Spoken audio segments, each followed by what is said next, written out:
I pledge allegiance to the flag of the United States of America and to the republic for which it stands, one nation, under God, indivisible, with liberty and justice for all. Thank you. Please be seated.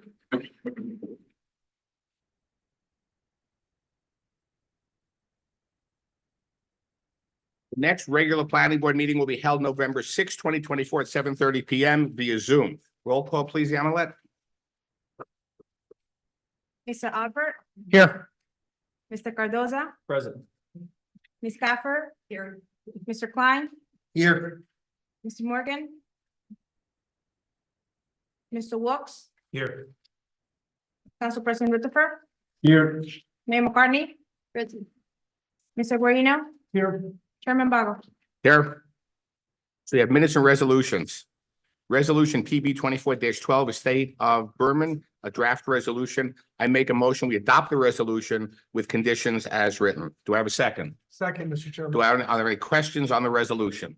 Seeing none, we move the resolution, vote. Mr. Albert, Yes. Mr. Klein, Yes. Mr. Wilks, Yes. Mr. Cardoza, Yes. Council President Rutherford, Yes. Mayor McCartney. Yes. Mr. Guarino, Yes. Chairman Bago. Yes, motion carries. I have the draft minutes of the West Orange Planning Board, 7/30/24. Do I have a second? Second. Mayor McCartney seconds. Are there any questions, additions, or deletions? Seeing none on the motion. Mayor McCartney. Mr. Albert, Yes. Mr. Klein, Yes. Mr. Wilks, Yes. Mr. Cardoza, Yes. Ms. Gaffer, Yes. Council President Rutherford, Yes. Mayor McCartney, Yes. Mr. Guarino, Yes. Chairman Bago. Yes. Draft minutes are adopted. I have the draft minutes for 7/31/2024, the planning board. I make a motion, we adopt. Do we have a second? Second. Mr. Cardoza seconds on the motion, Yamilet. Mr. Albert, Yes. Mr. Klein, Was I there? Yeah. Yeah, yes. Because I have something to say. but you gave me the affidavit. Oh, okay. Mhm. Right. Thank you. Mr. Wilks, Yes. Mr. Cardoza, Yes. Ms. Gaffer, Yes. Council President Rutherford, Yes. Mayor McCartney. Yes. Mr. Guarino, Yes. Chairman Bago. Yes. I make a motion, we adopt the 8/14/2024 West Orange Planning Board draft minutes. Do I have a second? I'll second. Who? Me. Oh, Nobody else was. We just passed. okay, Ms. Alper seconds. On the motion, are there any additions or deletions? Seeing none on the motion. Mr. Albert, Yes. Mr. Klein, Yes. Mr. Wilks, Yes. Mr. Cardoza, Yes. Ms. Gaffer, Yes. Council President Rutherford, Yes. Mayor McCartney, Yes. Mr. Guarino, Yes. Chairman Bago. Yes. Minutes are adopted. I make a motion, we adopt the 9/11/2024 West Orange Planning Board draft minutes. Do I have a second? Second. Vice Chairman seconds. Any additions or deletions? Seeing none on the motion, Yamilet? Mr. Albert, Yes. Mr. Klein, Yes. Mr. Wilks, Yes. Mr. Cardoza, Yes. Ms. Gaffer, Yes. Council President Rutherford. Yes. Mayor McCartney, Yes. Mr. Guarino, Yes. Chairman Bago. Yes, motion's adopted. Okay, minutes are adopted. For the members of the planning board, you have all been sent a link to the stormwater management videos. Please complete them by December 1st, 2024, and sign off and send this back to Yamilet. Okay, if anybody has any questions, it's really a barn burner and popcorn is good stuff. I did it. Okay. Diana, would you swear in the township professionals, please? Mr. Hazel and Mr. Hess, would you please raise? Thank you. Please raise your right hand. Do you swear or affirm to tell the truth, the whole truth, and nothing but the truth?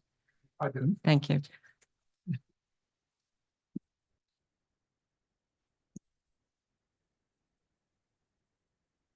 He just walked in. Oh, we did. He's sitting right behind me. Oh, good. Okay. Application is PB 24-01, West Essex Highland Incorporated, Block 179, Lot 32, Zone IH1. Warner Road, the applicant is proposing to develop a 496 unit inclusionary multifamily residential development on a vacant 120-acre property in the northwest corner of the township. At this time, is he on here? He's not on here.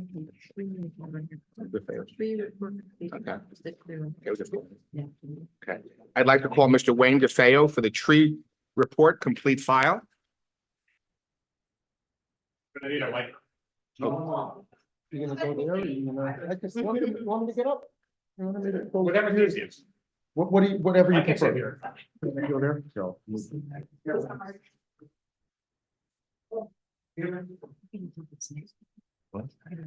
Yeah. Ladies and gentlemen, Mr. DeFeo, and we will audier him shortly, has been hired by the Planning Board of the Township of West Orange. The fees have been paid through the escrow fund from the applicant. Will you swear him in? Yes. Please raise your right hand. Do you swear or affirm to tell the truth, the whole truth, and nothing but the truth? I do. Could you just state your name for the record? Wayne DeFeo, D as in David, E, F as in Frank, E, O, middle initial D. Mr. DeFeo, would you tell the board and the public your education and licensure?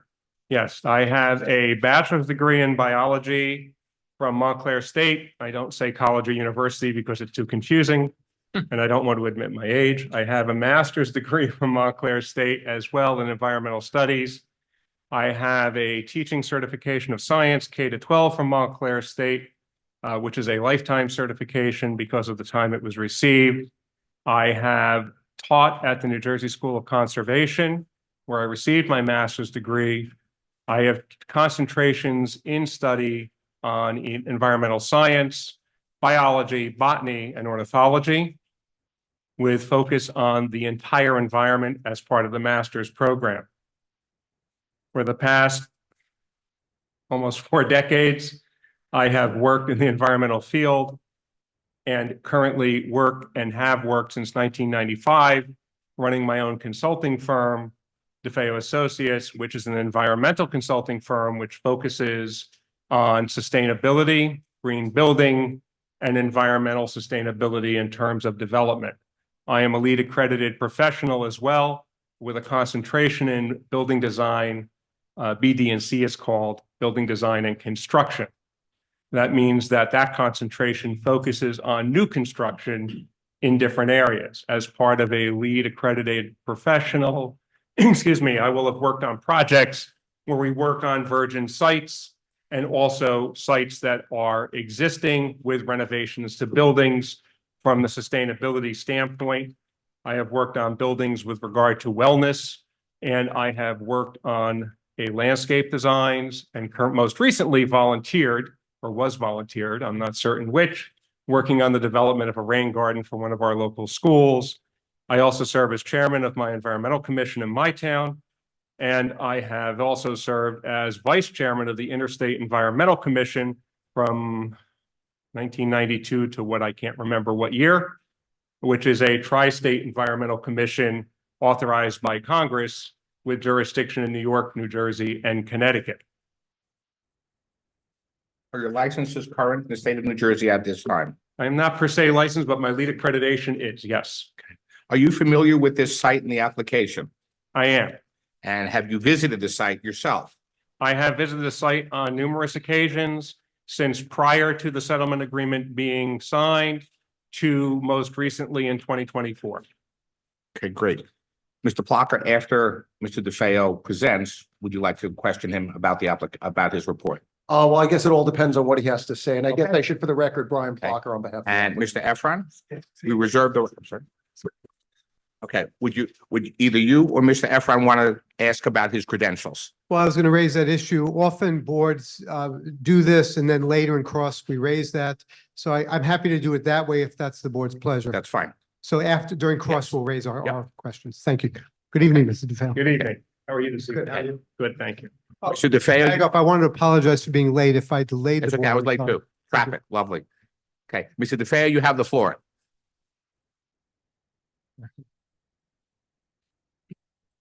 When you're ready. Yes, sir. You have the floor, sir. Thank you. Mr. Chairman and members of the audience, I'm going to present to you tonight an overview of the site and the environmental conditions related to the trees in particular, which of course is of concern to this group. Thank you. What I've done in this presentation are a couple of things. First, I have done a historical satellite survey of the site, and you can see here this site in 2002, roughly in the same area. This is the forest in question, even down to the fact that there is this remaining site of soil. The site here is West Essex Highlands. Just as a point of knowledge, this would have been contiguous as forest to this forest at one time in history. You can see as I go through these slides in 2009, of course, a winter slide. Then in 2016, of course, the difference in color is just seasonal. Just be aware of that. It's a seasonal change. And now we have in 2019 a more detailed slide. But to go back and quickly note that over these slides, you see very little difference in the overall canopy of the forest. That is because the forest canopy has been fairly consistent for a long number of years. In 2019, we were commissioned to perform a tree analysis using a quadrat analysis and site analysis to determine the impact of the development on the tree structure, and more importantly, to determine what the condition of the forest was at that time. To accomplish this, I hired Davies Environmental, which was formerly known as Amy S. Green Environmental. Sorry, let me correct that. In 2019, it was still Amy S. Green Environmental. She has since sold the company to Davies Environmental. My apologies. The analysis was performed in order to analyze, as I said, species of trees, the density, the types, and their condition. Now, in this, we did an analysis, or I should say, Amy S. Green did the analysis that I reviewed, and it uses a base statistical analysis for forests, and we estimated a range of trees per acre. In order to be conservative, meaning to the greatest degree possible, say there are the most trees being removed, when in fact there may be less, we use the highest density of trees, which is 212 trees per acre. In fact, there was a range of trees. It could go as low as 64 per acre, but because we were trying to demonstrate the most potential impact, we went to the higher number. That would mean on the entire 120 acres, we estimate and understand that a forest analysis is not a tree by tree count. It is a statistical overview of that forest. So we estimate 25,440 trees. Notice I put plus or minus, very similar to when you look at a survey, you will see acreage as plus or minus. There might be more, there might be less. What is important in that study, more important than the number in my opinion, is the very lack of trees less than 4 inches in diameter. A tree survey, a tree is by definition something greater than 4 inches in diameter, a woody plant, and it is measured at what's called DBH, or diameter breast height, which is 4.5 feet above ground. When you don't see any large number of trees below 4 inches, that is an indication of something you have to look at in greater detail, because it is saying there are no seedlings to replace the older trees in the forest, or there appears to be a lack thereof. You can see that we have some fairly large trees, 20 inches, 24, 28, etc., but very few young trees. When you get to the 4-inch part, you see a fair number of trees. When a tree is 4 inches in diameter, it is generally tall enough to avoid deer browse. The basic finding of that study is that the forest is unhealthy because there is a distinct lack of diversity of plants. The trees are mostly older. There are virtually no seedlings or young saplings, and the understory is virtually denuded in the forest with the exception of invasive plants. There are a number of barberry, no problem. If you walk through the site, you will see Japanese barberry, common, especially in the wetland area. Japanese barberry is a plant that many of us have in our yards, throughout West Orange, and they migrate into this forest. Deer do not eat them. They are invasive, they crowd out native plants, and they have almost zero wildlife value. But you see a lot of them. They're also very heavily thorned, so it's difficult to deal with them. An example on this slide shows you the actual site. Notice here, as you look in this forest, forget the chair, but notice as you look at the forest that you can see without any impediment all the way through the forest. This is not what a forest is supposed to look like. A healthy forest does not look that way.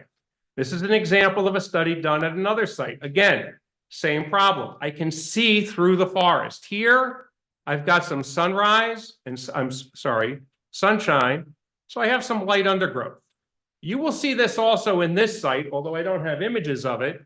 And that grass that we typically see on the property is Japanese stilt grass, another invasive species, has almost no wildlife value and is in fact highly invasive. A healthier forest looks more like this. Lots of undergrowth, lots of young trees, variety. This was taken in an area in New Jersey, just so you know, this is an actual forest in New Jersey that I went to see the difference. The fundamental difference in these two slides is that this particular forest has fewer deer per acre. And therefore the plants have a chance to grow.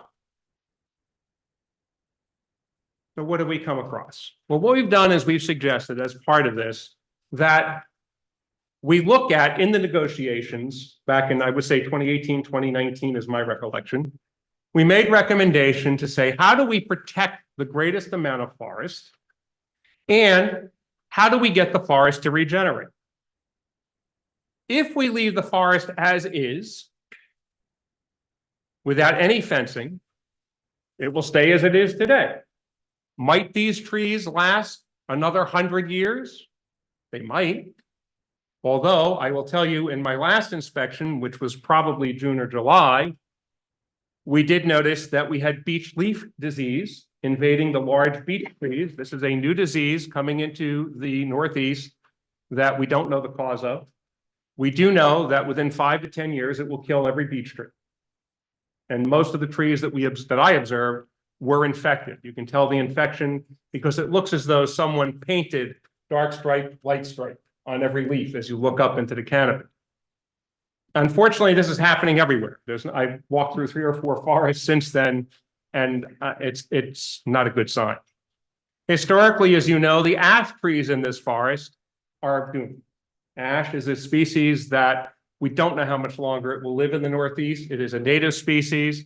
To give you context, in light of the Yankees playing tonight, you will notice that Major League Baseball players are now looking for alternative woods for baseball bats because there is insufficient ash for them to make their bats. This is an issue. We therefore suggested, as part of the negotiation, the deer fencing as much as we could get. The advantages are multifold. First, to put in context, the areas in green on this property are effectively undisturbed from the existing forest. The only areas in here that will have trees removed are in the areas that you see, of course, where the buildings are located, and in the white areas here down to the storm detention areas.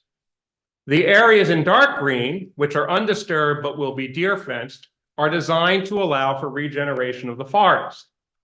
A lot of this area in here is wetland. And unfortunately, right now, if you walk through here, you could not walk from here across here without getting cut up pretty bad. You would be cut up by the barberry thorns that are there. So to put some things in context, I know there's concern over disturbing the land. This is it. Most of this land will be undisturbed and will be protected. What does the deer fencing do is a question I tried to answer. This is an example of an area very similar to this forest. These are all northeastern forests, by the way, nothing taken out of this area. And this is the other side of the deer fencing after 9 years. And if you notice, there's a significant amount of undergrowth. There are significantly new trees here. The first time I observed deer fencing in operation and use was in a graduate study performed by a colleague back in 1982.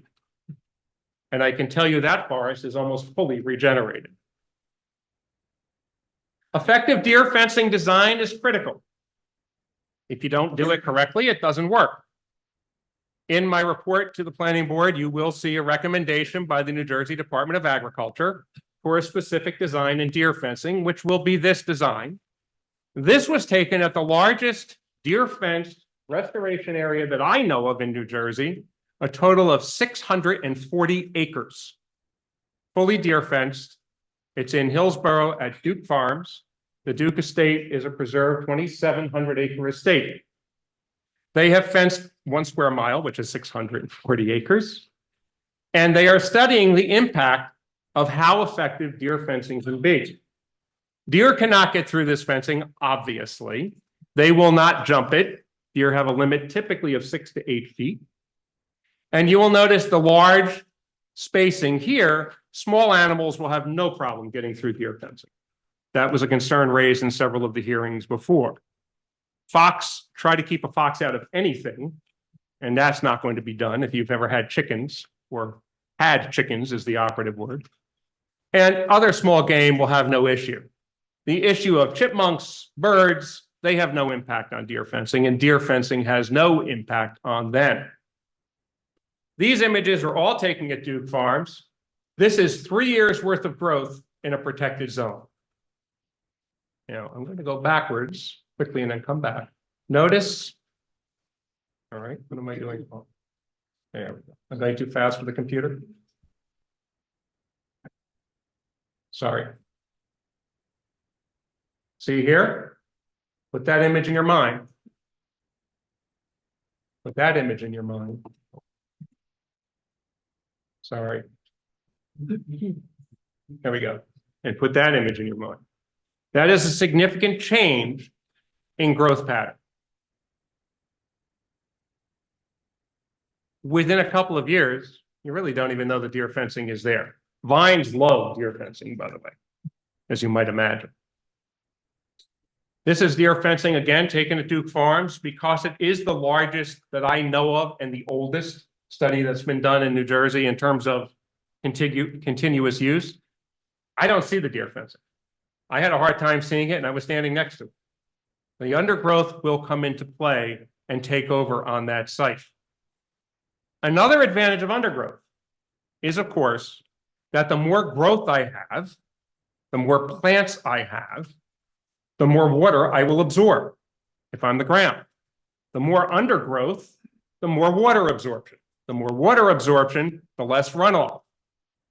And if you will notice on the map, just make sure I don't have to go backwards and forwards here. I do have to go backwards, sorry.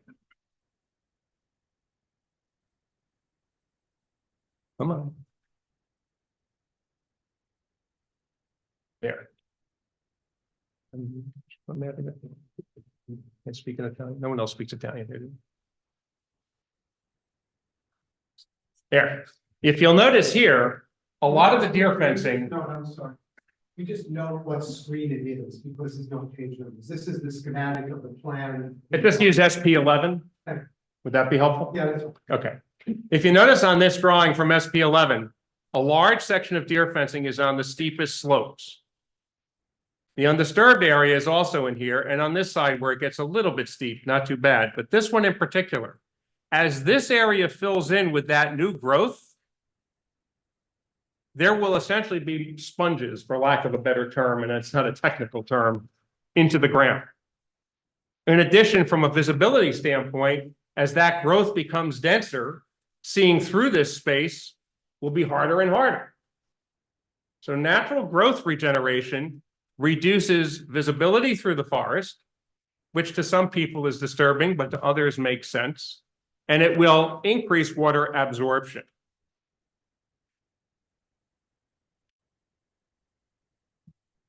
So as we go through the site, we do come up with about, based on a revised review of the site in 2024, where again, Davey Tree came in and did a basic walkthrough and certain revision. We have about 5,830 trees potentially being removed if the density in the developed zone is actually 212 trees per acre. And we can't guarantee it's probably lower in some spots and generally not higher. So this number is a maximum.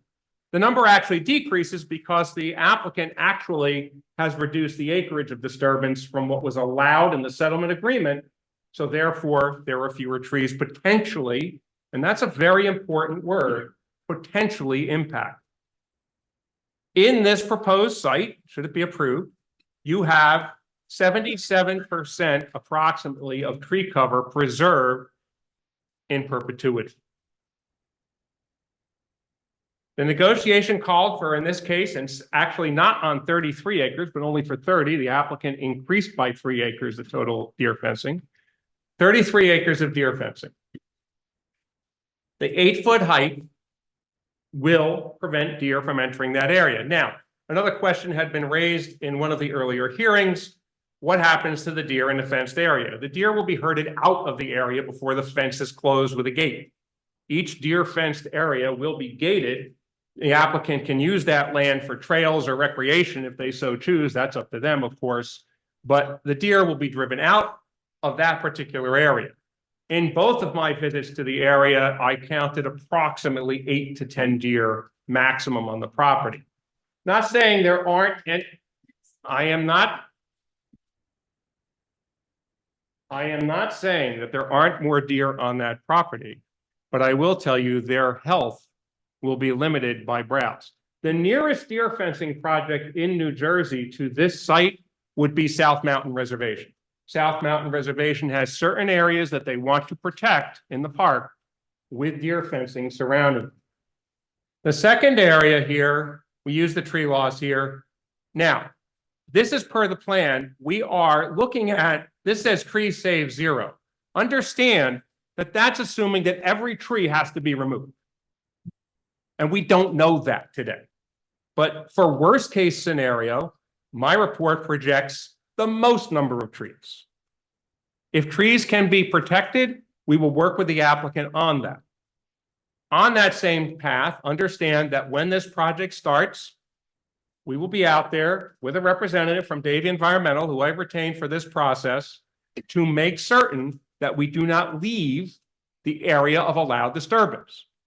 So the areas that are protected will be observed, and we will work closely to monitor and make sure that does not change. The applicant was given credit for all of the native species that have been planted, and they were given credit for every tree preserved based on the deer fencing. Why?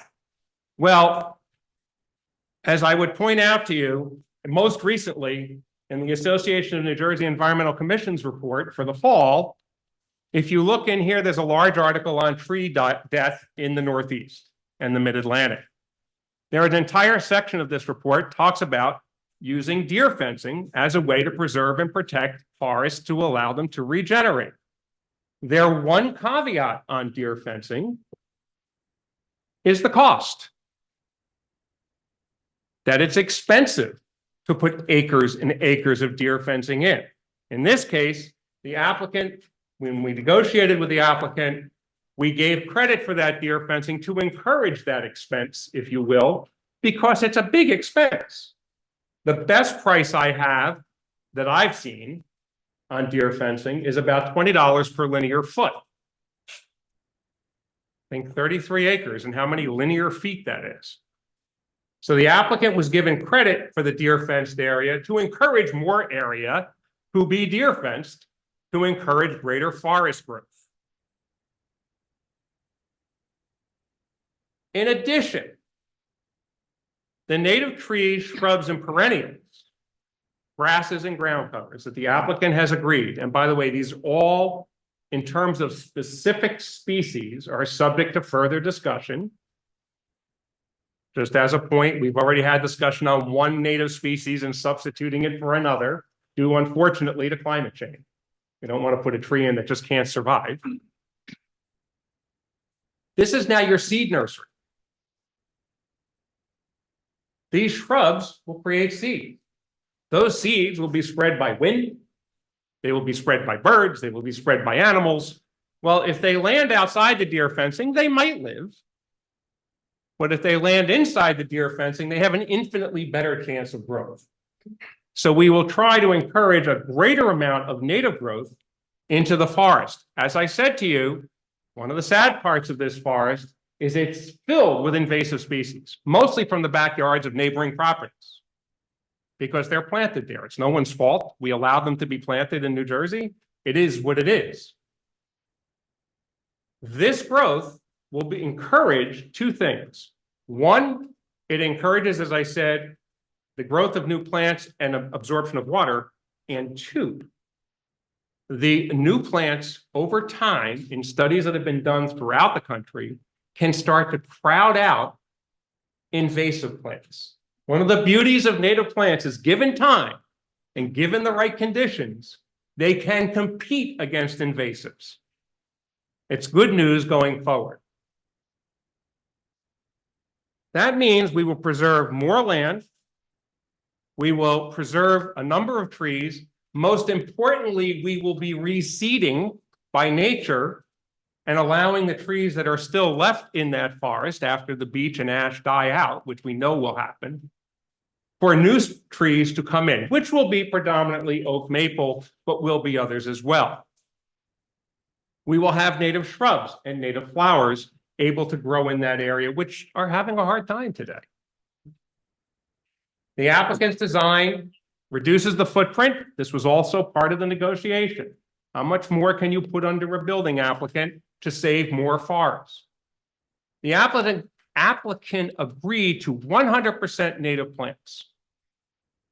We might choose to substitute indigenous, but non-native. To give you an example on that would be if you want a particular type of evergreen that's been hybridized on the west coast of a species, and you want that on this site, they wouldn't get credit for it per se, but it's not invasive. And the most important thing in landscape design today is to avoid invasive plants. If you've ever been to the High Line in New York, as an example, there are plants from elsewhere of the United States or from Europe, but they're not invasive. So that can be done in a way that maximizes beauty, but doesn't hurt the environment. It can and includes passive recreation. 77% of the property will be preserved. The passive recreation, there are already trails in that property. They weren't cut by anyone. They were done by use of people over the years. And we also, of course, in the settlement, as you have seen in the applicant's presentations, they include permeable parking areas to reduce runoff. So, Chairman, that is the end of my presentation. Thank you. Okay.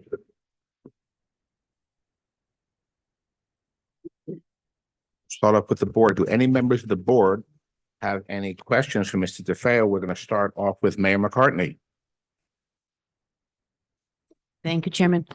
Mr. DeFeo, again, this, Mayor, talking to the microphone, please. Thank okay, you. slides were not numbered, but in the one slide that showed the deer fencing on the steep slope in the left-hand side, right? If we can go back to that.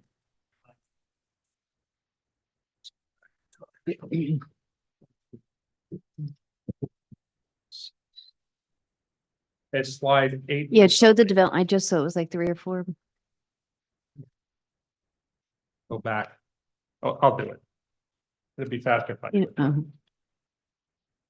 it You're talking showed- about the map, It correct? showed, right, the development in the middle and the sides. Mhm. There you go. Kill the lights. That was it. Yep. That one? Well, there's another one, right, with more green. Yeah. It was SB 11? Yeah, I'm trying to get there. It's not listening to me. Yeah, oh. I'm not, there you go. Sorry. Yes, ma'am. Okay, so the question is, I understand the 25-acre steep slope on the right. on the left where it shows the deer fencing there, will that be moved? I mean, it's just in that one space, but it seems to me that that could even come in You're talking about here? further, yes. Yeah, the problem with coming in further is I'm in wetlands in a stream corridor. And it's going to be difficult to get permission to come into that area. You don't want to be going into the wetland area. Just like even to go in here, if I wanted to Right. remove, or we wanted the applicant to remove the invasive barberry, they would have to get a permit from the DEP to go in there to remove the invasive plants. And so we kept the deer fencing to avoid impacting the wetlands at all. And that's why it didn't come in further. Okay, and with the DEP, are there step backs also with DEP as far as staying away from, I'm sure there are. They want us to stay away from the wetlands. They would always want a developer to do that. Now, technically, because these posts are not set in concrete, the way wetlands rules are kind of weird. They'll just be wooden posts in the ground.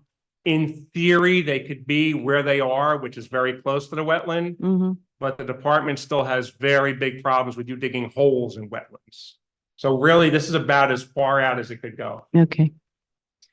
And on another slide, it talked about the net required replacement, 1,400, but that really would depend on, here you go, net required replacement, 1,498 trees over the requirement. So define the requirement. Well, the requirement's based on the way your township does a replacement plan of the tree ordinance. So this is giving the allowance to encourage more deer fencing.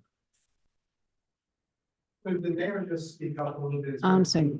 I was questioning the last line on that slide about the net required replacement over the requirement. I wanted to know what that actual requirement was because you're saying it's still an estimate of the 212 trees per acre. So what would be the requirement? Will it be the actual count of the trees that come down? It would be based on your ordinance, and quite honestly, in the negotiations that we were working with, I don't have that in my head. Mm. And we can find out? Mr. Plucker? We can find, certainly we can find out if we go back and look. I just don't have it with me here today. Okay. Thank you. That was it. Thank you. Okay, Mr. Klein. Go back to SP 11. Sir. I really should have numbered these. shouldn't I?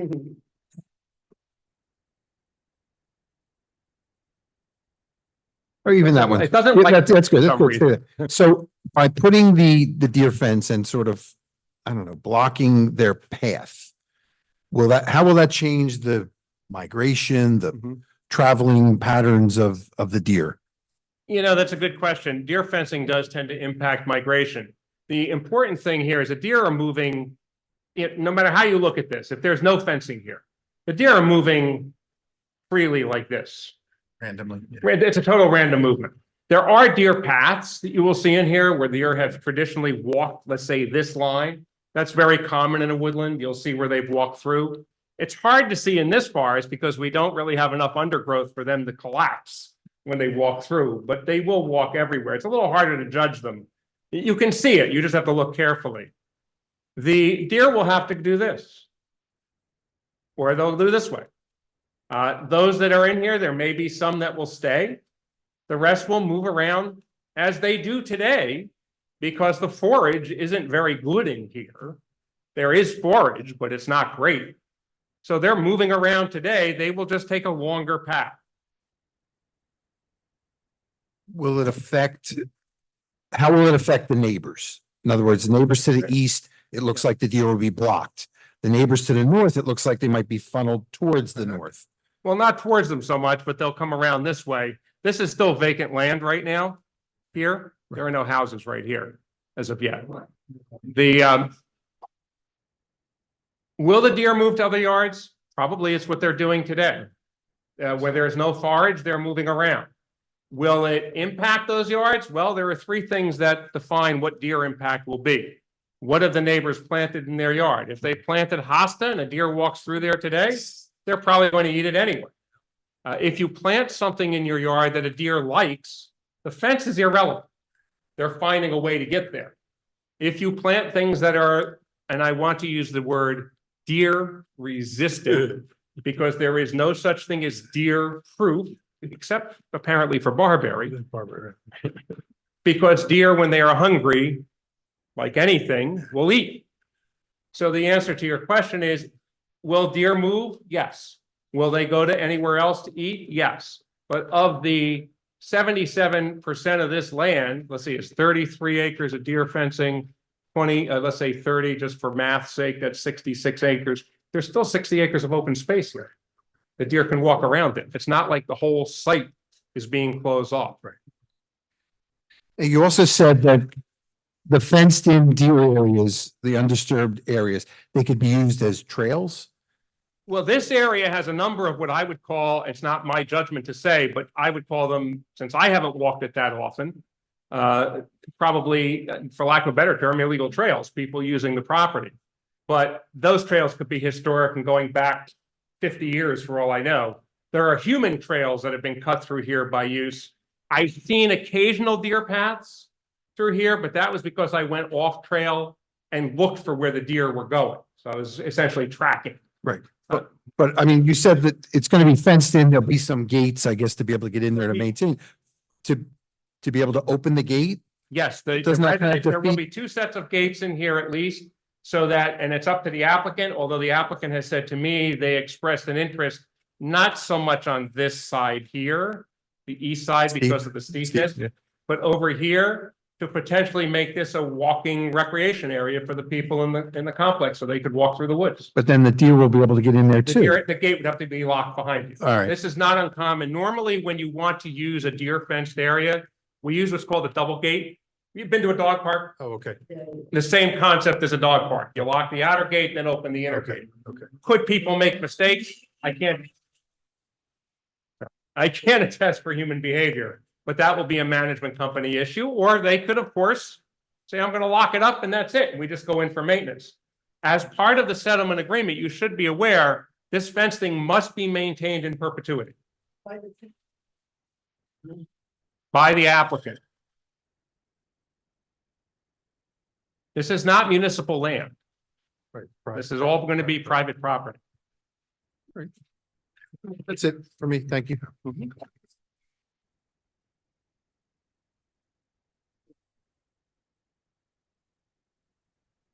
Council President Rutherford.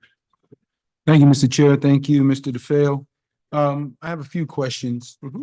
So, in your report, you mentioned, something about the number of deer in the forest or something that you observed. Can you just refresh my recollection of what that number was? I said in the times I've been in that forest, I haven't personally counted, although I did not do a tree population survey, but I did not see more than 10 deer during my observations, which does not mean there aren't more. It just means that when I was there, that's what I saw. So what's ridiculous? Ladies and gentlemen, we're trying to listen. Please, thank you very much. So that you determined the number of deer in the forest by just walking in the forest and observing the number that you saw? No, I did not make a determination. I stated that was my observation during my visits to that forest. Okay, so That's we don't different know. than making an actual statistical survey. I did not do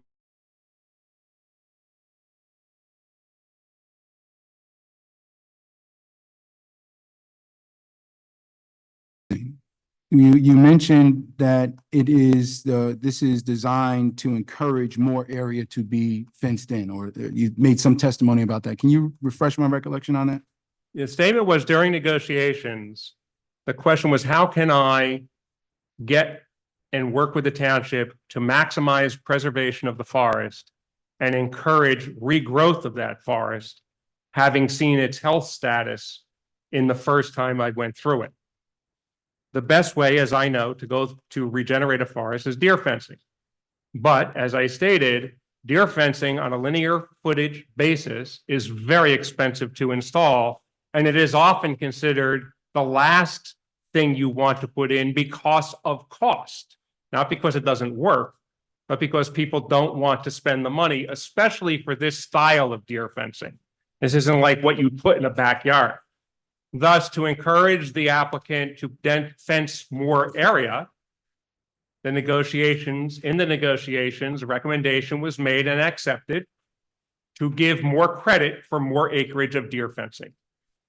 So do we have any data on the cost of the deer, to install this deer fencing versus the cost to replace or replant the trees? The cost for the deer fencing that I have calculated is about $20 per linear foot. I did not calculate the total linear footage on 33 acres.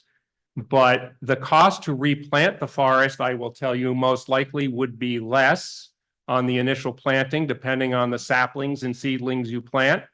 However, you would be doing that every year, and every year they would be eaten and destroyed, as they have been now. That's why there are no seedlings in the forest, or very little. All right, just a moment ago, the mayor asked a question about the net number of required trees to be replaced.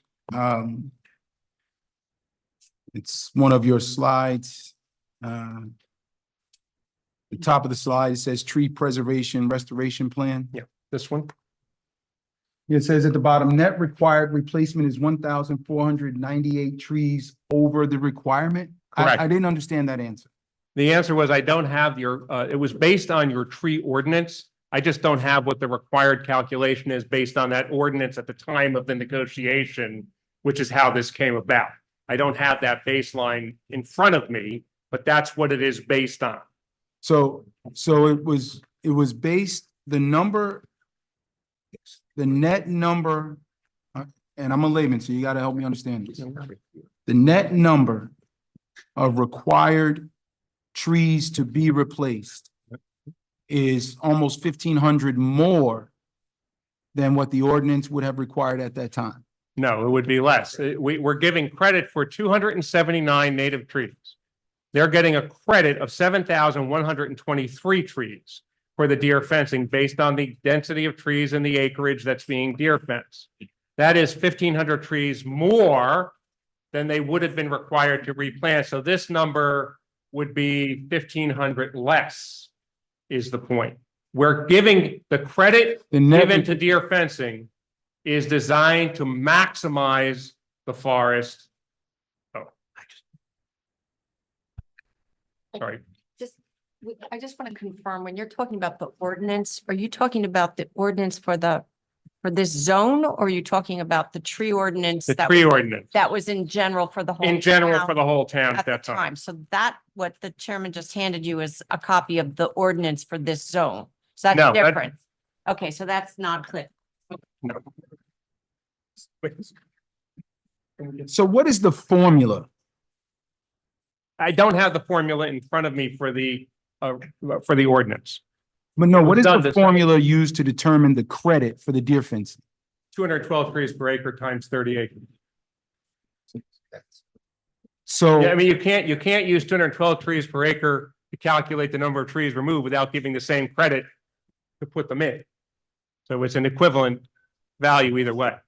So the deer fence credit it's 212 trees per acre that's fenced in, Correct. and that gets you 7,000 trees.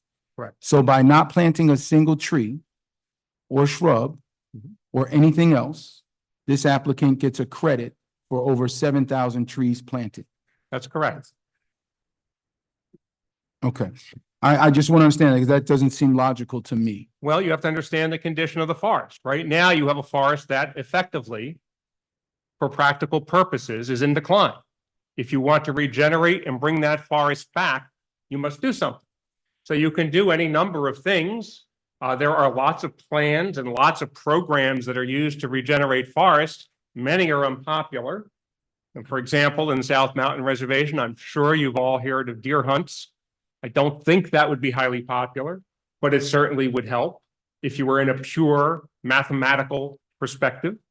I will say to you, at Duke Farms, their program required taking out hundreds and hundreds and hundreds of deer, because that's the only way in their mind, because that has a different plan. That's not part of this. However, what we do know is deer fencing on its own will work. Does take time, obviously. And we know it's extraordinarily expensive. Planting a tree is not that expensive. Planting a tree that will be killed is not much value. It doesn't regenerate the forest. It does nothing for the forest, really. This, giving them a credit, offsets the cost of that deer fence, which is extraordinarily expensive to put in. Again, we're not talking about putting in a nylon fence on plastic posts. We're talking about a New Jersey Department of Agriculture approved design deer fence. And as you saw, that's galvanized wire. Well, you know metals, but galvanized wire is expensive. On wooden posts with cross supports. This is not something you just put in. The $20 per linear foot, by the way, I believe was for the fencing, not for the installation. So Once post. you said, you mentioned something in your testimony that the settlement agreement allows more trees to be taken down than actually are. Did I hear that? Yes, correctly? because in the settlement agreement, they were allowed, if I recall, and I don't have that in front of me right now, but it is that they only had to, number one, put in 30 acres of deer fence, and they were allowed to disturb over 30 acres of land. I would defer to the planner for the exact numbers, but they have proposed less than 30 acres of disturbance.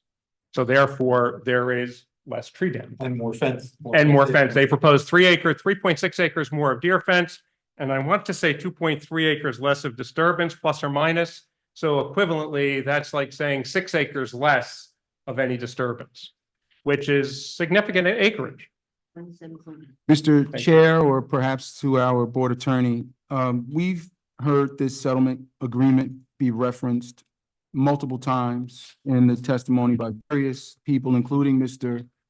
DeFeo tonight. Is the planning board a party to that settlement No, agreement? it's not. Are we bound by that settlement agreement? No. You're bound by is the ordinance that was drafted as a result of the settlement agreement. So this ordinance came and was passed by the council, whenever that was, back a couple years ago. And that's what the planning board is reviewing, whether this application meets the standards that have been set in that ordinance. And a lot of the references to the settlement agreement are the rationale and the basis for why that ordinance was drafted the way it was. And the ordinance created a zone, the IH1 zone. So we're looking at the requirements of the IH1 zone. All right, I just want to be clear because it's been referenced several times, and in some cases, it's been said the settlement governs. And I just want to be clear that that is not the case. I know that Mr. DeFeo didn't say that. It's been said in prior testimony. Does- It governs because it was the basis for the ordinance. So it's the genesis of the ordinance and you're following, the planning board is required to follow what the ordinance requires for the zone. And this was Understood. adopted into the master plan. So it is part of anything that we would, any part of the master plan, this has a place in it. Understood. Just wanted to be clear about our responsibility or requirement to Sure. follow the settlement agreement. Mr. Clocker looks like he has- No, I just, yeah, and I thank Councilman President Rutherford, because I think it's important. Mr. DeFeo did reference the settlement agreement multiple times. But can we just confirm, so there is no confusion going forward, so everyone here is on the same page and we have a clear record? The calculations that Mr. DeFeo referred to, the 212 per acre and all of the numbers and the crediting, I just wanted to confirm that is contained in the zoning ordinance. Yes, so. In the a lot of IH what was approved in the settlement was adopted in the ordinance. That's why there's. a Uh, lot of crossover, understood. But it's really the ordinance that's governing.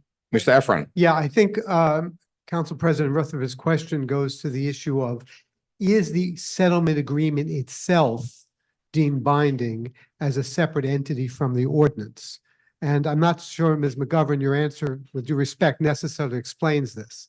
The question, I think, is the settlement agreement a part of the ordinance, or is the ordinance standing separately on its own? I'm looking at the ordinance standing separately. Yeah. the settlement agreement created the ordinance. Well, And so- the ordinance may have adopted elements of that. The question I think Council President is asking is, to what extent is the settlement agreement itself a binding document on the board? This board had nothing to do with the settlement agreement. Of course not. The board is following the ordinance. And I think a lot of the crossover has to do with the fact that a lot of the information in the settlement agreement is replayed in the ordinance.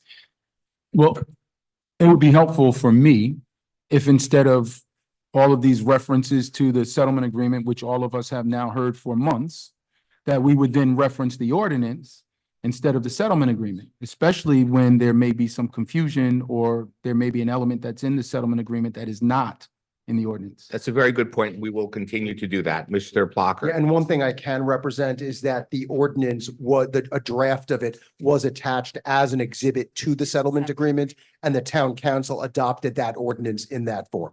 Yes, so that is part of the crossover, is that the ordinance was attached to the settlement agreement, but the board is reviewing this in terms of following the ordinance. All right. Understood. Thank you. Mr. DeFeo, you mentioned South Mountain Reservation, which is a property nearby. We all, more, I would assume all of us are familiar with, uses deer fencing. Are there any other spaces nearby that use deer fencing? In terms of seeing, excuse me, in terms of deer fencing, you're saying? Top of my head, nearby, well, I would consider Hillsborough nearby, you might not, but Hillsborough will be the largest example I know of. Otherwise, they're randomly throughout certain gardens. I can't speak specifically of each one, but botanical gardens or horticultural gardens will often use deer fencing to protect in this area. I didn't go look at them. The ones I know of are the two I cited because they're the largest that I know of. Is there data from either South Mountain or Hillsborough that shows over the course of time the growth of the undergrowth in the forest? Well, I just gave you photographic evidence. That's all from Duke I mean, Farms. that was a picture. Is there data? I mean, we're You looking could at. go to Duke Farms website and you could read a study of their deer fencing project. That'd be no problem. You go right to Duke Farms Foundation and you would find their studies right there. I'm happy to get it for you, but With respect, I would raise an objection to the suggestion that the board. Mr. Efron, consult. Go right ahead, sir. I would rate, with respect to Mr. DeFeo, who's not a lawyer, I understand. thank I you. would raise an objection to the suggestion that the board may independently look at website discussions that are not being offered in evidence. It raises a good point. Mr. DeFeo, do you want to just summarize briefly what those findings are? If you can here, if not, we can introduce it as an actual exhibit later on if that's needed. I can certainly do both. In brief, the study at Duke Farms, and they had I was not able to attend it, but about 3 years ago, they had a seminar on this as well. And I did talk to one of the people giving the seminar. Their findings were that within 3 to 4 years, you had significant undergrowth come back into the forest. In 3 to 5 years, you will see basically a new forest growing within the old forest, and the deer no longer do damage. That's about as short a summary as I could give you, but I would happily attach it and give you an amended report going forward. Mr. DeFeo, I'm going to request that you send this to our secretary. It'll be posted on our website and provide it to Mr. Efron and Mr. Plucker. My It'd be last my question, pleasure. Council President. my last question, Mr. DeFeo, at least for now, would be, is there any data with regard to projects similar to this one where you have an old growth undisturbed forest that then gets developed, utilizes deer fencing for a portion of it with regard to stormwater runoff? You mentioned in your testimony that the undergrowth will act like a sponge. Is there any data around that? There is. I did not include it in my report. It wasn't part of what I was looking for. I'm happy to look up those reports for you and give you again a supplemental report showing that new growth absorbs water at a faster rate than old growth. That is a So finding that's out there. I will gladly do that. So requested, Mr. DeFeo. Thank you. A quick follow-up. to that. Mayor McCartney first and then Mr. Klein. Thank you, Chairman. I was going to say that Essex County could also provide their findings on the deer fencing that they've been used in South Mountain Reservation, because that's come up. We're going to let Mr. DeFeo do that, but thank you, Okay. Mayor McCartney. I'm happy to Mr. look at Klein. that as well. Are there different, what is it, coefficients of runoff and things? Would you say the existing forest and the condition that it's in has a certain absorption value or a certain runoff value? And then 3 to 5 to 10 years from now, it'll have a different runoff or absorption value, and it would be a greater absorption, less runoff? Is that, I know, gravel is different than asphalt, Sure. different than grass, different than. Grass is not a whole lot different than gravel and asphalt, quite Right, honestly, right, but yes, there are such studies. I don't have them. I didn't research them for this. I couldn't give you those numbers or coefficients. Okay. But I'd have to go research them separately. I didn't look for that in this case. That's based on my knowledge and experience and observation. That's it for me, sir. Thank you. I'm sorry, there was one, excuse me, before you go on, Chairman, if I may. DeFeo, go right There was ahead. a third thing you asked me to look up, and was that, with the mayor, I think, asked. Essex County. I just want to make sure I get it right. That's it for me, Mr. Chair, at least for me. Thank you, Council President. Vice Chairman Garino. Thank you, Mr. Chairman. Mr. DeFeo, just Yes, a sir. real quick question.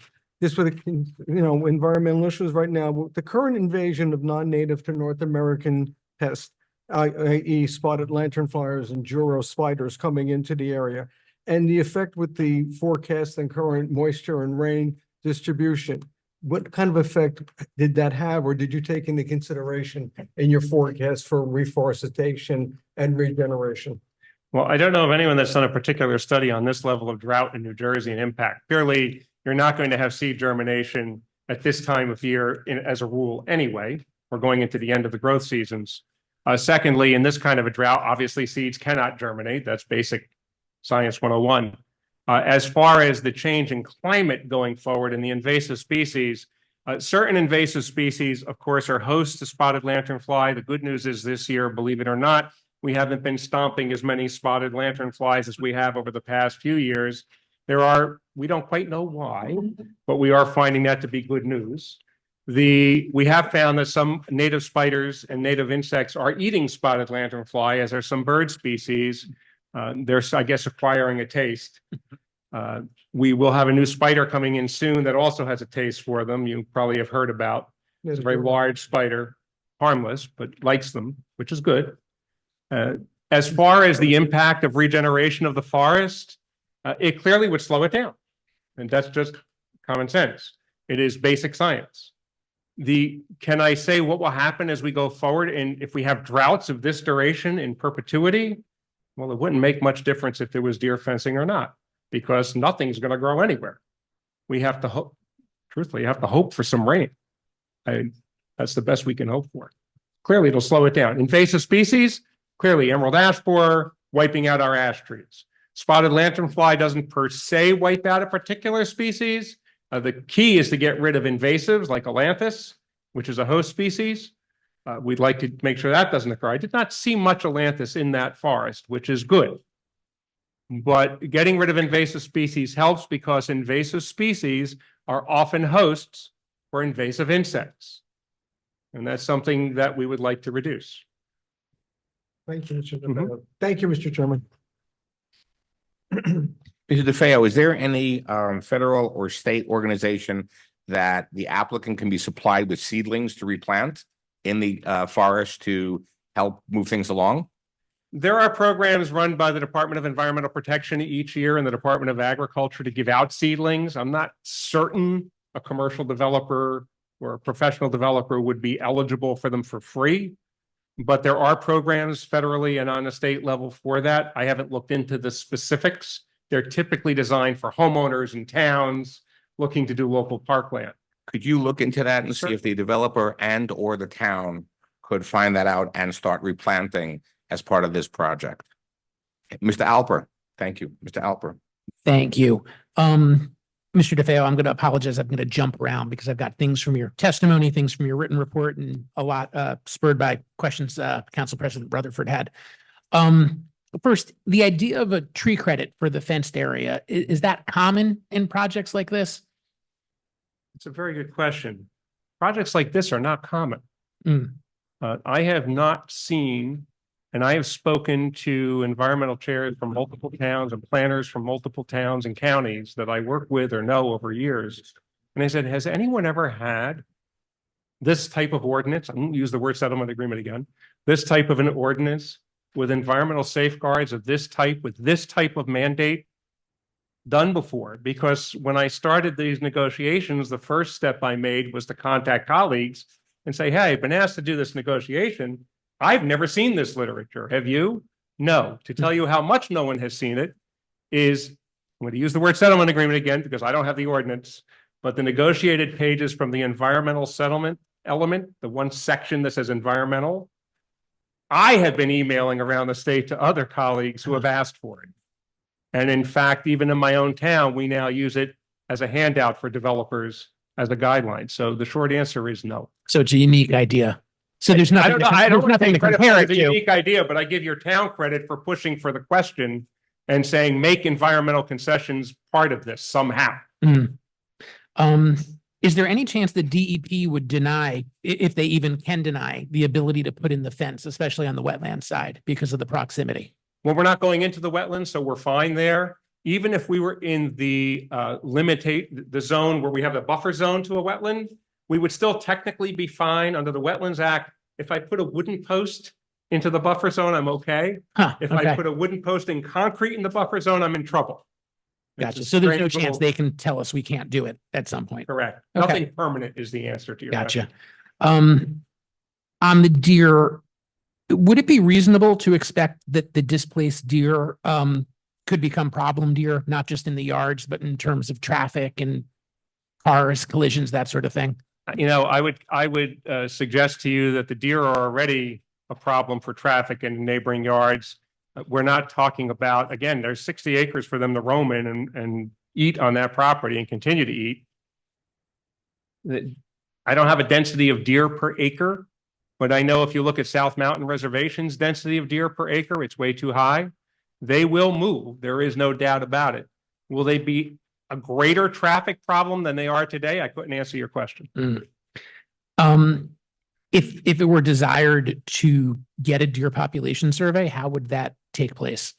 Have to hire a wildlife surveying company, someone that specializes in doing deer counts, and they would come in, not exactly like a tree survey, because of course deer move.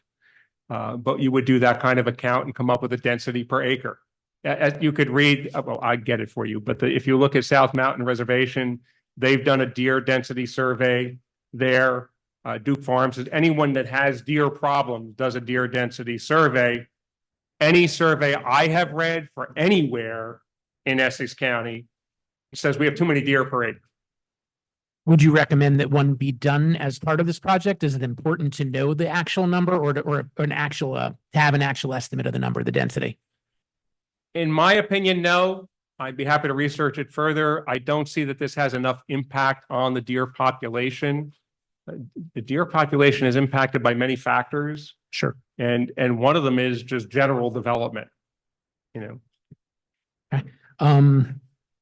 Is it possible that there's anything other than the deer that have destroyed the underbrush, disease, the people partying in the woods, you know, the human evidence that we've seen on the trails?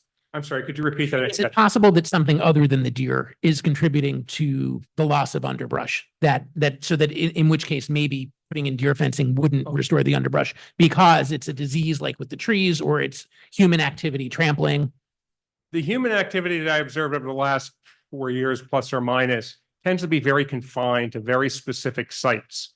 Sites that are bordered by rock and boulder, places where people could hide. I don't want to get into anything else, but the number of beer cans I saw would imply there was illegal drinking there. Same. Illegal deer stands, zip lines that were from tree to tree. My favorite was a motocross course that was built between the trees. And that one I don't understand. But the impact would be very localized.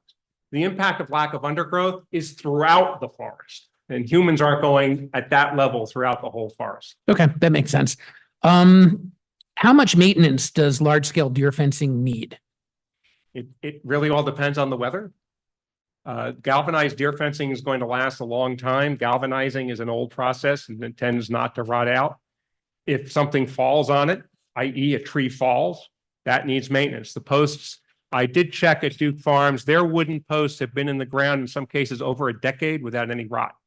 So I would say limited maintenance, short of destruction by weather. That I can't make a prediction to.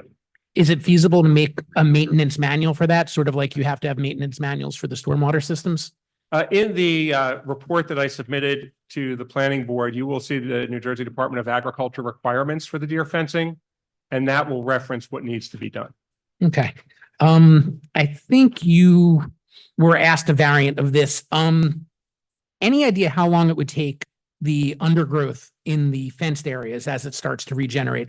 How long it would take for it to absorb as much water as the trees and whatever limited underbrush get removed for construction? Well, you're looking really at two questions. The short answer is I couldn't tell you the exact absorption rate, as I mentioned earlier. There are formulas for such things, but the general consensus would be, number one, as of right now, in the deer fenced areas, you're not going to lose trees. No one's cutting them down. Right. So all this would do is be an additive. Where trees are being removed, you've heard significant testimony regarding stormwater regulations and stormwater design. That water is contained separately. The areas of the deer fencing will increase water absorption on those slopes over time. Using the data I've seen at the Duke Farms Foundation and elsewhere, within 3 to 4 years, you're going to see significant undergrowth coming in. That's significant new plant growth, which should increase absorption very quickly. As to absolute numbers, I can't give you that. Sure. There's a mention in your written report about using some GPS mapping to point out specific trees to be possibly preserved. Is that something that we can require as a condition? Yes, and I apologize. I did not actually reference my report per se. I was referencing the PowerPoint. Sure. In my secondary report, I do make 3 recommendations for you that are in response to questions that have been raised by this board and by residents. The first one being, what can we do, although this is an indirect response, what can we do to protect trees that are in the disturbed area? Because again, it doesn't per se have to be clear cut necessarily. I am recommending, and I don't know that you can require it, I defer to council what you can and can't require, but I do recommend that we can do what's called a GIS overlay or a GPS overlay, where using exact data points of latitude and longitude, we can identify tree locations of species and particular trees that are of unique value. And therefore see if those trees, for example, we can set a parameter, every tree over 36 inches. And I'm just picking a number, by the way, not telling you that is the number. But we could say, we want to know every tree of greater than 36 inches in the area of disturbance and which of those we might be able to preserve. I would recommend that that is a good thing to do. It is not very expensive. It is very quick to do. And it would definitely give us more. Does that mean all those trees would be saved? Absolutely not. It doesn't mean that at all. If it's in the middle of a building, it's not going to be there. But it gives us another point of reference to look at because those mature trees become seed trees going forward. Can you, just for the public's edification and for ours, if we didn't remember it, can you mention what your other suggested conditions were? I'm sorry, say it again. Your report is dated October 16th, 2024. Is that what you were asking, the date of the report? No, I just wanted, it's a reference point because that's what you're referring to. Yes, the one that's I on the just wanted agenda. it to be on the record, what we were talking about. I'm sorry. And what was your I question? was looking for for the other conditions you were recommending. Oh, yes. Well, in that, and I'll restate it just for the record, October 16, 2024 report, which was submitted, what we did here is 2 things in this report. One, it updates the 2019 tree study with 2024 field observations. We did not repeat the tree count because there was really no need to do so. The forest has changed virtually not at all in those years. And in that situation, what we noted, again, consistently, because this was raised by the public, has the forest changed? Have you looked at the forest again? The finding is that there is still a lack of understory growth. There are very few shrubs, seedlings, or wildflowers. As I noted earlier, the primary finding of shrubbery in that area is what we call Japanese barberry, which is a highly invasive plant. Unfortunately, just as a side note, still sold in most garden centers in New Jersey, which I do not understand. And we have indicated in this report that our measurement showed at least 80 to 100 yards of clear viewing. Now, what that means is there is nothing blocking my view but large trees for every 80 to 100 yards, which means if you were standing 100 yards away from me, I can probably see you. In a healthy forest, that should not occur. I should not be able to see you 100 yards away. Again, as I had noted in my observation, we saw 10 deer in that one survey. The forest consists, as we said, of mostly large trees in the observational walkthrough that we did in 2024 because we weren't being specific to plots that were specifically identified. We did notice a couple of 1 and 2 inch seedlings. and saplings, I should say. They're not seedlings at that point. So we did notice some saplings.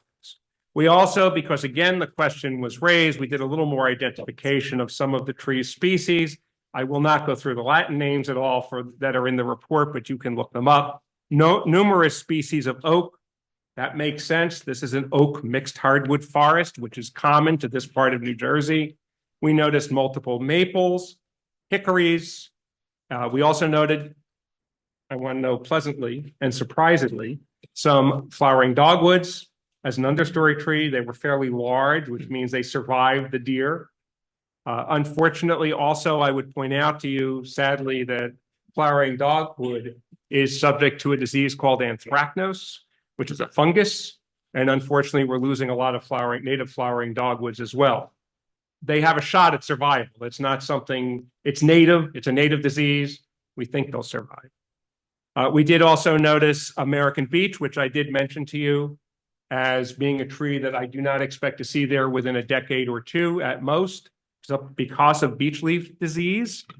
Black cherry, a good understory tree, and sassafras, also an understory tree. We did notice a few of those. Those are good signs. It's a fairly diverse forest. As I said, what we would call an oak mixed hardwood forest. That's native to New Jersey and this part of New Jersey. Also in the walkthrough, as I said, we did notice the beech leaf disease. We did see some very large trees. We took a very few measurements, just to reiterate. And we have some really good sized trees, 24 to 36 inch in diameter. That's a big tree. That's a really good sized tree. We also put in there, then we give you our conclusions. We talk about, again, excessive deer browse. I'll just reiterate quickly, and that deer fencing would help. The other findings that we made, there were questions raised on two other issues here. One was there was some concern over the observation of the ventilation grates, I believe they were called. Is that the correct term? For the parking garages, there was some concern over those ventilation grates and the observation of them. Yep. So I did a little bit of research and submitted with this some suggestions. There are some native, and this is going to get where it's a little tricky, indigenous to the East Coast vines, some of which are evergreen, meaning they don't lose their leaves, some of which have great flowering capacity for hummingbirds. The most common ones live further south, but are moving north. So you could say, are they native to New Jersey? That gets into a fine fight. They're getting there. They're going to be. Climate change. But they're native to the United States. Okay. And they could be planted and going to, I believe it was the chairman who raised it, but they could go in and hide the grates and allow for butterflies. Also, there was a question raised on pollinator gardens. So I'm suggesting that we get the applicant to look at the species, and I had put species lists in this report that they could look at and pick from. Not saying pick this one, but they could put together certain species to maximize pollinators, butterflies, bees, etc., for the area where they might want to put those gardens. Now, that's all part of this and trying to be an answer in the October 16th report to the questions raised by this board and the residents. Appreciate it. I think that might be all I've got, finally. Yes, thank you. Okay. Go ahead. For housekeeping, ladies and gentlemen, on Zoom and in the audience, this report was provided to the township and is on the township website as a link. You can download it or open it yourself. And at this time, I'm going to ask the applicant's representative, Mr. Plucker, will you agree to page 3? I'll give you a chance to look at that, of the October 16th, 2024 report, the 3 recommendations by Mr. DeFeo at the bottom of the page. Okay, applicant is signifying saying yes. Okay, so we'll Oh, no, put that. I did receive them and review, but I think your question is, as a condition of approval, would Yes. the applicant agree to those recommendations? Yes, that's what I'm Yeah, asking. that's correct. We do. Okay, good. Thank you so much. And I think the one thing concerning the GIS overlay and the tagging of specimen trees or what have you, is that we would hopefully not just note where the 36 or 40-inch tree is, but we would say, there'd be a process by which we could say, wait a minute, this one, all right, this one's under the middle of a building. That's a problem. We can't do anything about it. But this one's alongside a road. The road could maybe be adjusted. Right. And just for the record, it's always been the applicant's position that when in the field, happenings, if there is an approval and we are in the field, we are committed to work with the town, whether that be Mr. DeFeo or anybody else the town chooses to discuss these issues, determine what the best species and best course of action is when we're actually in the field putting the stuff in the ground. Thank you. We'll add that to the final Thank you. resolution. Mr. Wilks. Yes, can you just give me another explanation for the deer fence credit? I'm just trying to understand it better. Okay. And then how you got to the number. They're basically, we say there are 212 trees per acre in that forest. That's our estimate of the highest density. Okay. Now, as I said earlier, we use that highest density number from all the different tree plots to calculate the potential damage or potential removal, because that made it look as bad as it can look. Mhm. To be fair, if I'm trying to encourage someone to spend a lot of money to deer fence and preserve a forest, I need to give that equivalent credit for the acreage protected and say those same acres have that same density. Good. And that's where you get to that number. Okay. And so when we're talking about where the deer fencing in, you're saying where the area that's going to be protected is kind of going to act like a sponge. Is that what you're saying? Let me go So- back to this. so- I really hate PowerPoint. I've been lecturing all day. So tired of it. It's something about this slide. I don't know what it is about this slide it does not like. Was it SP 11? I knew it was good. There we go. Okay, sorry again about that. No. Technology is a wonderful thing. In this deer fenced area, as we were saying, within 2 to 3, 4 years tops, this area is going to be heavily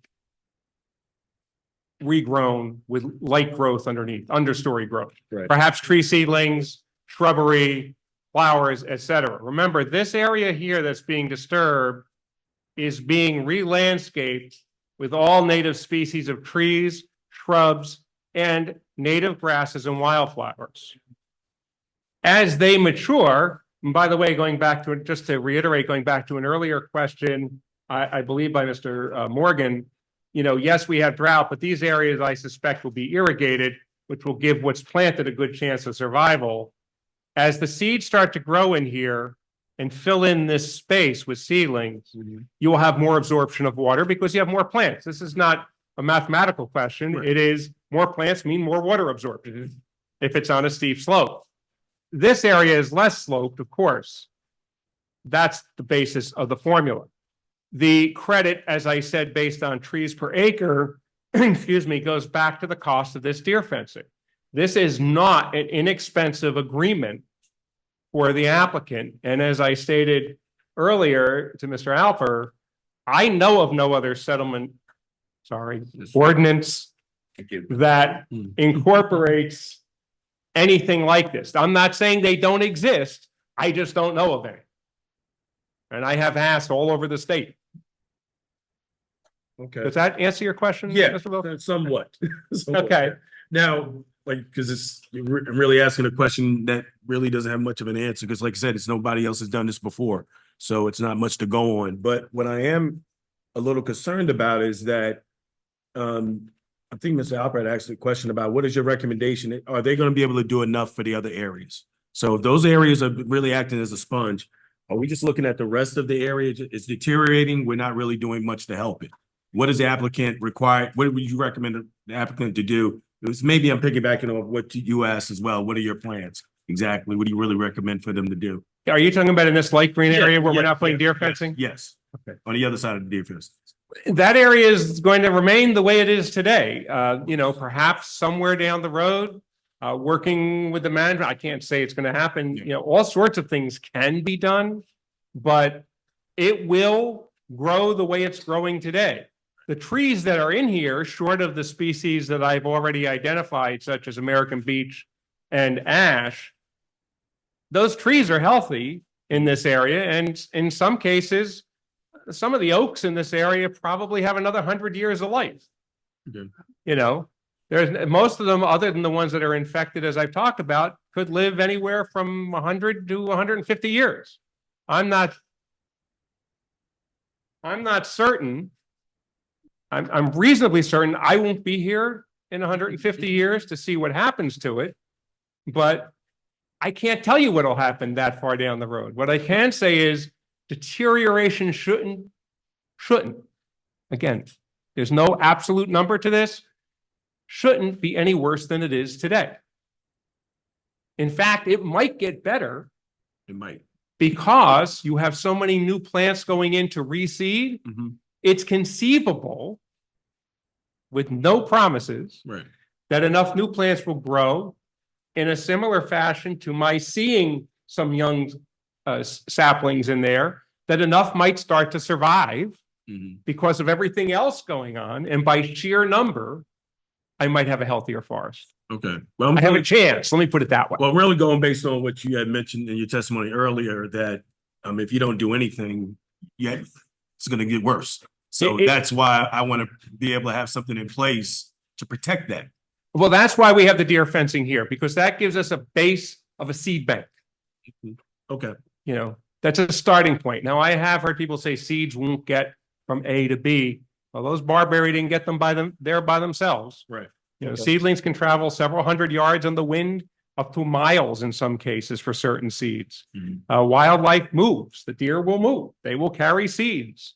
If you've ever walked through this forest or any forest and gotten burrs on your clothes, that is a means of seed transmission. Okay. It's going to get there. No other questions. Thank you, Mr. Wilson. Mr. Cardoza. Yes, thank you, Mr. DeFeo, for your presentation and your testimony during questioning thus far. You had a reference image on this slide deck. You had a reference image for a forest of 3 years of regrowth, with 3 years of regrowth. And in a later slide, slide towards the end of the deck, you referenced that native species contending with invasive species when provided the right specific beneficial conditions can contend with those invasive species. So ultimately you're saying that the deer fencing would, under the best conditions, create, or would, everything going correctly, create those conditions? Is that? The deer fencing is intended to maximize the possibility of those conditions. I can't guarantee anything at all. Okay. No one can, because we're dealing with nature. What are some of those ideal conditions? That we start getting normal weather, and I don't know what that is anymore, quite honestly, to tell you the truth. But if we start getting normal rainfalls and some normal temperature swings, the fact that we have wildlife moving through the area will help, because it helps with seed dispersal. We have fox, we know there are fox in the area. I know there are coyote in West Orange. We have multiple species of birds and small game.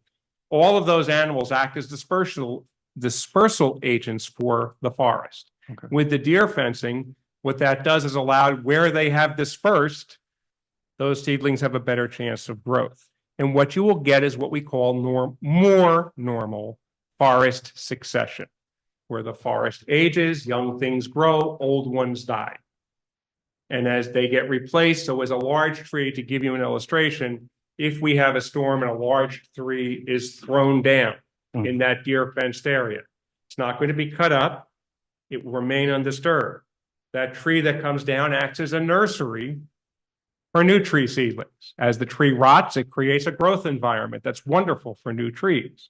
So that is what you will start to see to occur. Now, if I see that and I get new growth, it's gone because the deer come in and eat it, which I can't blame the deer, but that's what they do. Okay, I appreciate that. So to clarify, we can't say for certain, you just can't positively state that, yes, it's, 100% going to create ideal conditions to deer fencing alone. But I believe during Council President Rutherford's questioning, you referenced a 3 to 5 year time span. I'm trying to, what was that in reference to? Let me show you this. This shows you can see that, do it with the pointer, sorry. You see here, this is deer fencing, okay? Where I'm standing is on the wrong side of the fencing, where there is no deer fencing. Within 3 years, this area was completely denuded by deer. Like, it's very similar to the forest that we're talking about. It looked basically the same. In 3 years, this is the growth after the deer fencing is in place starting to come up. In fact, this is even worse than the spite I was at in our forest because of it was farm field and some other things as well. But there was no growth here. This is how quickly land regenerates itself when it's given that opportunity. That's what I was referencing in 3 years. Okay, much appreciated. I believe you also had a slide referencing the percentage of seedlings that you expect to fall into the fenced area. After, I don't know how, was that a projection after a certain amount of time? I'm not certain they had a number of seedlings. It was towards the end of the Okay, deck. let me move to that. Again, my apologies for not numbering these. Is that what, let's see, probably this slide. You're talking here? I believe so. Yeah, Yeah. so as part of the landscape plan that is currently proposed, and mind you, this is somewhat fluid in terms of some numbers. These numbers may increase. The speciation, the specific species are not ironed out in stone yet, but they are looking at using No problem. as is pretty common in developments, you see flowers put in the ground, Mhm. you see shrubs put in the ground or perennials. Most places use Bermuda grass, or something, your typical lawn, one of the greatest weed infestations we've ever created, in my opinion. They aren't going to be using a lot of it. They're going to be using native plants, native ground covers. That's what I said, that they're proposing 2,166. I don't know the exact number we'll end up with, but it will be at least that. And as they grow and spread, they will go to seed. And as they go to seed, they will spread throughout the area. That's the goal. They become nursery stock, if you will. You're not digging them up to move them, don't get me wrong, but they're going to become nursery stock by seed. One of the advantages of native plants over non-native plants is that native plants will seed themselves. Many non-native plants don't seed because they're hybridized and can be sterile. These will seed and spread, which is what we want.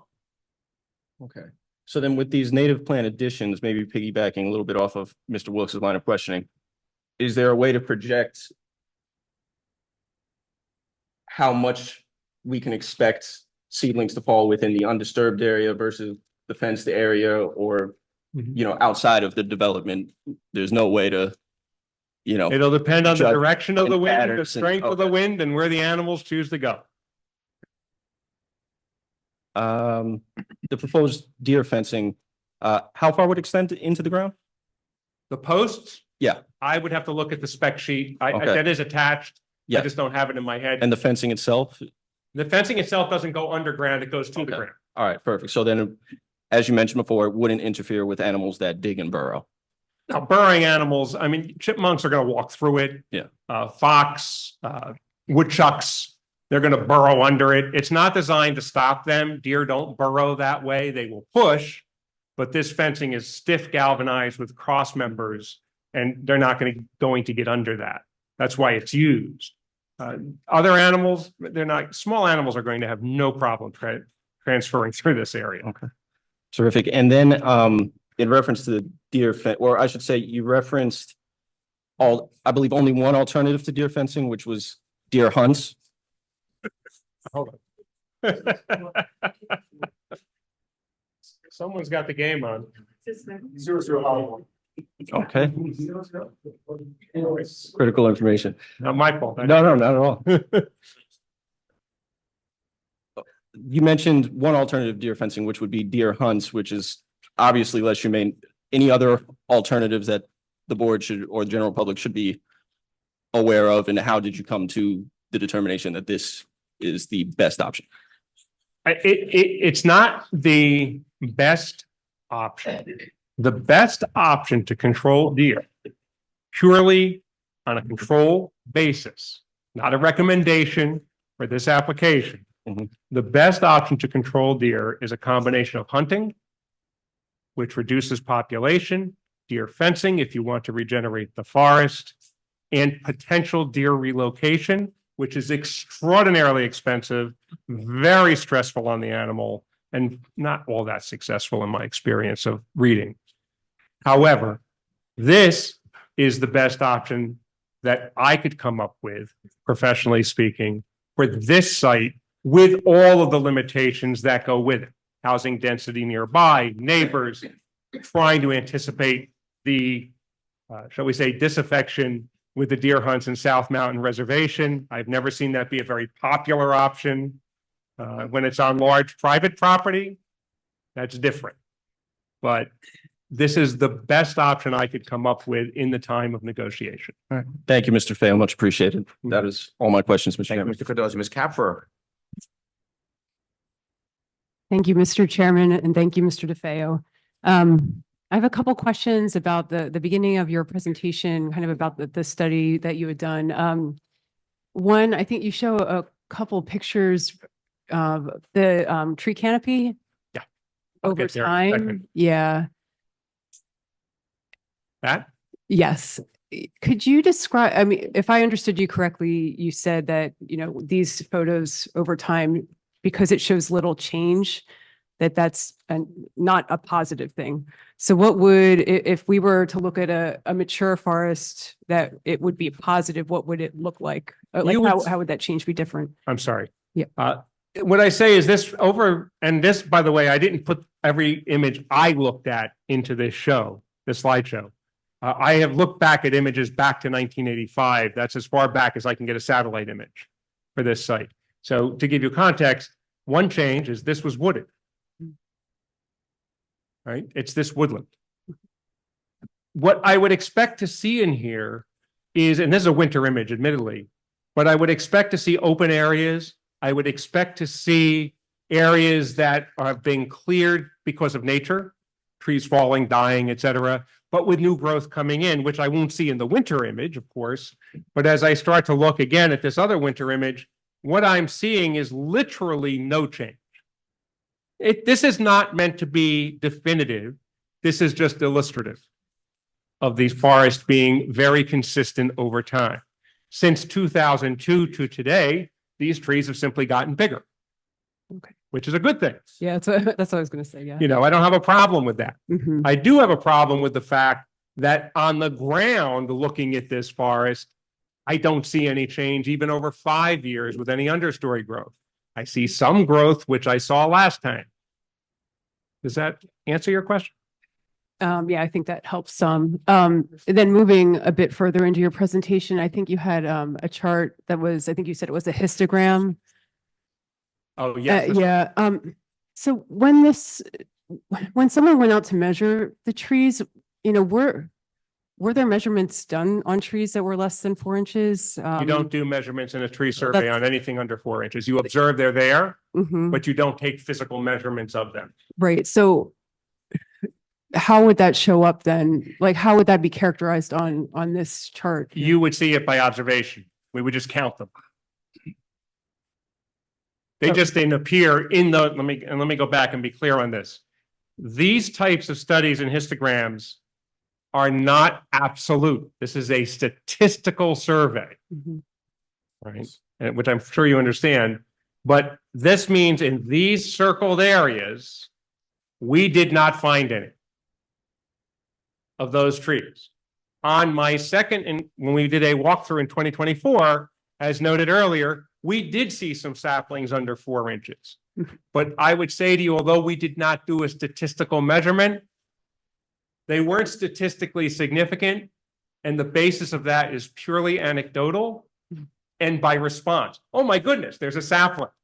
Mhm. And when you're that surprised at seeing one, that's not good. So what you're saying though is that on that chart, there wouldn't, that how would you have a number there? I mean, right now it looks like there are zero. If in those study plots, Yeah. they saw them, they would count them and put them there. You- Because they know they're under 4 inches. I mean, that's observationally, we can tell you that. Uh-huh. And when the arborist who was used to go out into that section, there were 3 of them actually, you know, easily through years of experience, okay, there's some 3-inch saplings. We would note down there are 5 of those. Okay. But that, again, on the 16 feet or 10 feet outside each of those little plots, I'm not saying there can't be one, but Yeah. that's not what you study because it messes up your statistics. what I'm saying is when you're doing this kind of a study, understand it's a statistical survey. It's not an absolute. No one is going in here and counting every single tree in that area. It's just not feasible. But when I say there are no saplings in the study areas, I'm sorry, I'm not hitting the circles very well. I was never good at those games. I could be here, which is outside of the study area, and I could see a sapling potentially, but I wouldn't count it in my statistical study because it's not in the study plots. In 2024, as noted, we did see some saplings, but we weren't doing a repeat of the statistical survey of the forest. We weren't recreating that survey. It was unnecessary, in our opinion. Yeah, thanks for explaining. I think I was confused when I saw that slide and I was, thinking surely there have to be more than zero. And just confused as to, where the number was and how someone would arrive at that number. So is the deer fence, is that practice promoted by other experts? I know you mentioned that the Department of Agriculture, it sounds like that they have a design guide or something like that. So are there other entities that use the deer fence? I know you said Duke Farms and Essex County. Are there others that promote, like, does DEP have a stance on the deer fence? To my knowledge, I haven't seen anything published by DEP, but there have been, and I have read over the years, multiple studies, Cornell University, Penn State, major University of Syracuse. Many have done studies on this. U.S. Department of Agriculture Forestry has done studies on deer fencing. What I have read would say, to summarize succinctly, is it works, but very expensive. Okay. Probably the single most expensive means of trying to preserve a forest, and not feasible, as most would say, when you're trying to preserve a national forest or something to that size. It's just not feasible. Duke Farms happens apparently to have a significant resource base of money to be able to create that much fencing. Some of their fencing, however, was also paid for by settlements with polluters over the years. That's how they could afford it. In this case, you have an ordinance based on a settlement. Is that close? That does call for the applicant to pay for the deer fencing. Thank you. And then question about, and I'm not sure if this question is for you or for us, but does someone review the design for the fence? Like, how, if it's something that, maybe is unfamiliar, how do we determine? I think he testified to the design of the fence. Okay, but Mr. DeFeo? Yes, I did testify to the design of the fence, and in fact, Okay. part of my report, the New Jersey Department of Agriculture design standard. Okay. And then one question, I believe you said something about that the deer are herded out, like when the fence is actually closed. How does that work? I mean, maybe this is a silly question, but I'm thinking, it's a very large area. How do we ensure that all the deer are out, and any other wildlife for that matter that might be, larger than a burrowing animal? Like, how do they leave? Yeah, I'm not worried about any animal other than the deer not getting out of there on their own. I'm not going to worry if they get out on the day that the fence is closed, they'll get out.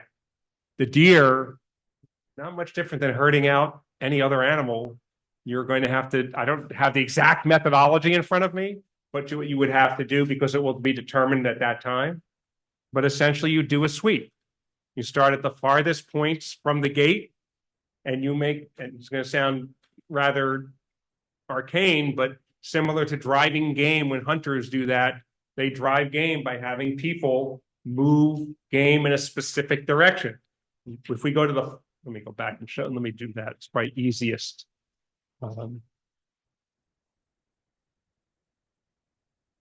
So I'm not going to even go to the next slide since I have such bad luck with it. But presuming that, let's just presume for argument's sake right now, because the final design isn't done, that the gate is here, just for argument's sake. So what you would start to do is create, whether it's with people or some other means, probably people, because you can't get a machine in here, you create a line and you begin walking in this direction. and you begin a sweep. So you create an arc. And the deer are not going to come towards you. They're going to move away, and you continue that until you arc, and they only have one point to go, and that's going to be out the gate. They can't get over it, so they're going to go through the gate. It's not a very sophisticated thing, but it can be very effective. All right, that's it for my questions. Thank you. Sure. Guess who's up? Thank you, Mr. Chairman. Okay, do you have any questions for Mr. DeFeo about his testimony? One quick question, if I may. Yes, sir. You had indicated also invasive species within the undisturbed area that's gonna be, fenced with the deer fencing. Correct. Are there any plans, since that'll be fenced in, are there any plans to do anything to remove the invasive species in that area? That is not something that we've discussed at any great length. There are no plans that I know of to do that. Just wait naturally then and hope that the new growth, causes the, invasive species to back off or succumb? Over time, that's what would anticipate, but I also don't know that the applicant may not want to put a trail in their walking trail and do some clear. It's up to the applicant. They may choose over time to say, let's do something, create a garden club. I'm not saying they will, but perhaps the community in there wants one. Any number of things can be done in those areas. They're not wetlands, so they can be disturbed. All right, thank you. And let me be clear, when I say disturb, I mean take out the invasives. No, I understand. Thank you. Thank you, Mr. Hess. Mr. Hazel, do you have any questions for Mr. DeFeo on his testimony? Yeah, quick question. I thought this was actually very fascinating as well, because I'm not familiar with any type of development was done in this manner, so I did do some research in it. But question, looking at the slides that you had at the start of the session, the slideshow, showing no variation in the vegetation, and so is that normal for a terrain that is, you know, you have a wetland area, you have a fairly inclined area, is that normal that it would be that consistent across? You're talking about the line of sight being so clear? Not just the line of sight, but just looking at the canopy and things of that sort. I would expect that within the wetland area, for instance, there may be greater density there, even by the standards of little density, but it would be relatively greater density in the wetland area, maybe more or less on the. It's a very good question. The answer is no, I would have expected a higher density in the wetlands, but unfortunately, the higher density in the wetlands that we observed was barberry. And it's an extraordinarily aggressive plant. Obviously very successful, but not in a means that I would like to see. So we did see higher density, but nothing of the native variety that we wanted. So I think one of the commissioners did ask me, was there anything else that was impacting the condition of the forest? Would it be then that the deer are a major contributor, that this invasive vegetation is also having a significant impact? Yes, the invasive plants normally have an impact, like number one, since there isn't a high density of native plants, because the deer are eating those. The invasive plants are left. The deer don't go there. You won't find deer resting and sleeping in barberry. It's not very comfortable. And so they leave it alone. Well, then the barberry simply reproduces. Birds will eat those seeds and spread them further, and barberry will also spread itself by seed drop. And it just, since nothing eats it, it continues on its spread. The same is true of Japanese stiltgrass, where we saw open areas where trees have come down. Going back to Ms. Kaffer's question, where I had open areas was mostly Japanese stiltgrass. Now, that will die, it's an annual, but it will come back by seed. But again, deer don't eat it. I keep trying to train the ones in my yard to eat it, but they don't listen. So. And just out of curiosity, this may be beyond your scope, but in this process by which this is done in terms of holding off an area, fencing it, and driving it, as far as you know, is this considered humane in terms of to be? Yes, in my opinion, it is, because we're not killing the deer. We're not harming the deer. We're simply driving them out of a given site. Now, the question of hunting or non-hunting is a whole separate question, But as I've said in other areas, for example, Duke Farms is the largest area of deer control that I have seen lately. They hunt it. And I don't mean that they brought in sport hunters. These were similar to what you'd have in South Mountain and other deer control areas. These are marksmen.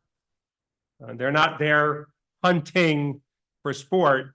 They're baiting and killing deer quickly. And you can say that's inhumane. I'm not going to make that argument one way or the other, but that is the single most effective way to reduce deer population. That's, again, basic math. Is the deer fencing humane?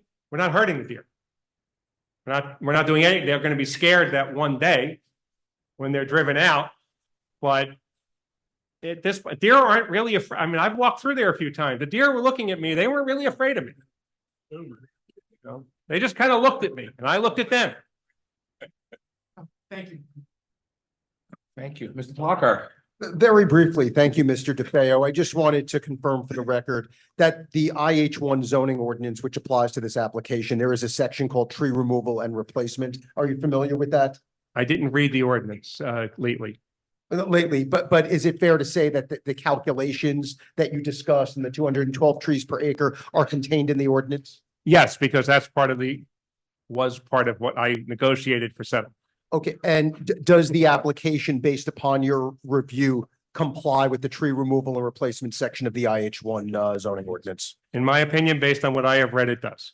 Okay, and just one more clarification, and this is really a representation for the applicant. You did represent, and I will reference the settlement agreement. You referenced a certain exhibit that you say you've shared with other professionals or towns. Is that correct? Yes.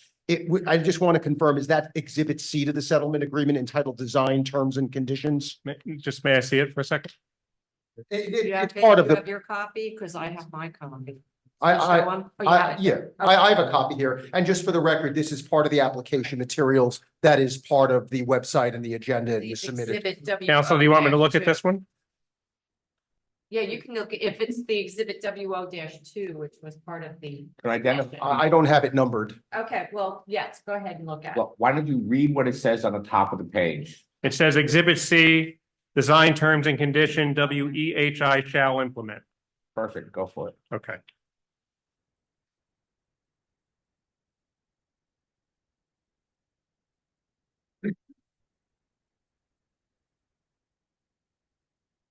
Yes, Exhibit C represents the environmental conditions and the tree replacement conditions of this Okay, ordinance. and just for the record, there are many terms and conditions in Exhibit C other than dealing with the tree removal and replacement. And I just wanted to state on behalf of the applicant that my client is bound and will agree to every one of the terms and conditions in here as a condition of approval. Aside from trees, you know, there are things about environmentally friendly appliances that must be used in the development, amongst other things, recycling. And I just wanted to, you know, say for the record that although the board is bound by the ordinance, we certainly are bound by the settlement agreement. And we do agree as a condition of approval to all the items listed in Exhibit C. It's not in that exhibit, are the specifications from it was the New Jersey. New Jersey Department of Agriculture.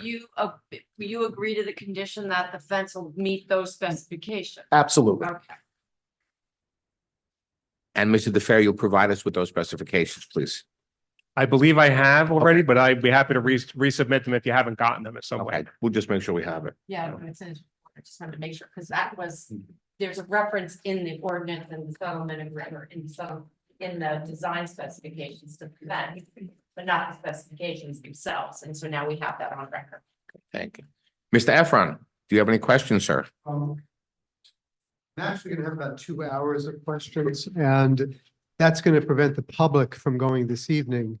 What we did earlier was very useful to me. If the public went first, this way it actually winnows down some of the subject areas. It would be best for me if we did that. That's fine. Okay. If you're happy, I'm happy. Thank you. And it probably means going over to the next night, but I don't see any way around. We'll start and see where we get to. Thank you. Okay. Ladies and gentlemen, at this time, I'm going to ask you to come up one at a time, be identified, and you may ask a question of Mr. DeFeo about his testimony. Oh, sorry. Can you give me a time? I agree. Not yet, 9 o'clock. So questions start with where, which, how, when, why, what. Please do not testify or bring up information that you would like to say, which you'll be given opportunity to do at a later point in the application process. So we're going to keep this very, very simple. If I raise my hand, ask you to stop, we'll talk. I may ask our attorney to opine and we'll go forward. So one at a time, ma'am, please come up to the microphone, state your name for the record. Hello, my name is Barbara White. I'm a resident of West Orange. In fact, if you put up SB 11, I believe it is. I'm sorry? The name is Barbara White. I'm a resident of West Orange. And if you put up SB 11, I can show you approximately where I live. We're working on it. I think it was SB 11. That's the one that shows, That's great. Somebody's living back here. I'm sorry, I didn't take it down. I think it fell down.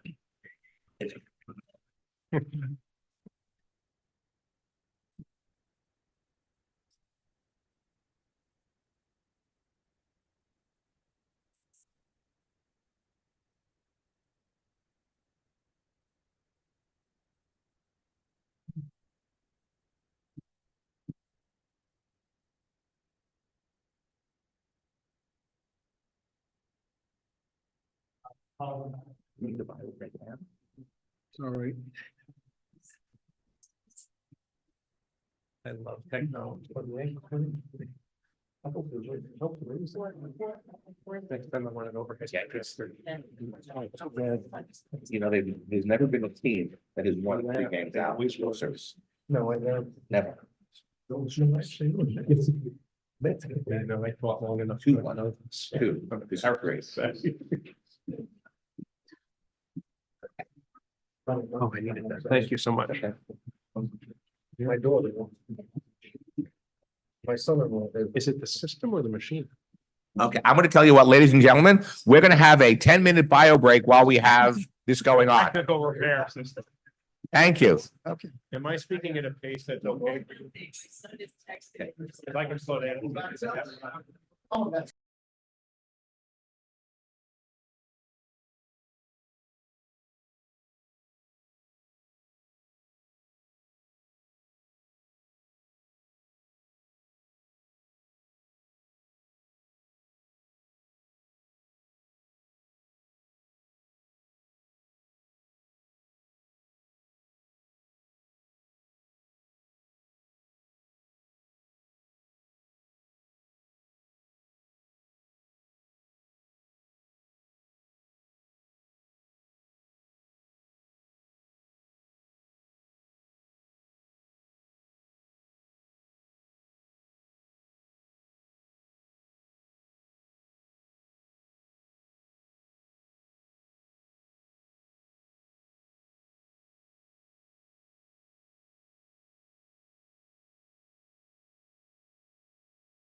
You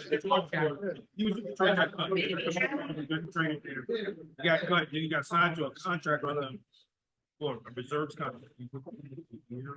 Good evening, ladies and gentlemen, in the council chamber and on Zoom. Welcome back. Ma'am, you have the floor. Ladies and gentlemen, could you? I'm gonna ask I'll you to do be a sound quiet. check first. Can you hear me? Ladies and gentlemen, Thank you. one moment, please. We want quiet. Thank you. Thank you. My name is Barbara White. I do live in West Orange, and I asked to put up, I think it was SB 11, just to give you a good idea of what I'm talking about. It's the map. That's the one. Okay. So I happen to live where you see the undeveloped properties at the top of the map across the street from that. So just again, this was for placement. I have a question, because a question was raised on whether or not there were any other things to be considered when looking at the health of a forest. And you cited a few things. One thing that was not cited was the damage that was done during Hurricane Irene and Hurricane Sandy. There are records that speak to the incredible loss of trees in New Jersey. Certainly in my neighborhood, at one point I couldn't see my neighbor's house. And after those storms, I can see all of my neighbors' houses. There were also trees that came down. If you happen to know, there were tropical impacts during that time that actually took out trees, and we believe might have taken out a swath of trees in the forest itself. So if that hasn't been taken into consideration, I think it is something to consider. And then the second thing is actually related to something that happened this week. And my question really is around, given what we're looking at in front of us, in the event of something like what happened in Livingston, where 192 acres were burned and multiple fire departments had to respond, will the deer fence itself make it harder in the event that there is something like what happened in Livingston to manage it? West Orange Patch did report that part of the concern, there's so few roads there that they were not able to make appropriate incursions, both with manpower and with apparatus. So again, for the future safety of the community that would be there, is that something that will be looked at and addressed? Thank you.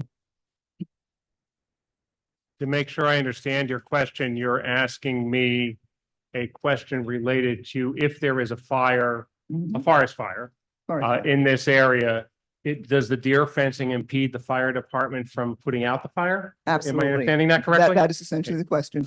I'm not a firefighter nor a forest firefighter, so I can't speak with any expertise on that. There would be gates there. I can only say by observation, if there was a fire today, the fire department can't get in there anyway. It's all wooded. There's no trail in there now. So I really can't answer your question because I'm not a firefighter. Did I consider fire is, I guess, the second part of your question, when laying out deer fencing? I did not. Okay. And then the first part of my question, was there consideration given to the impact of those two major storms on trees in general, and particularly the trees in our neighborhood?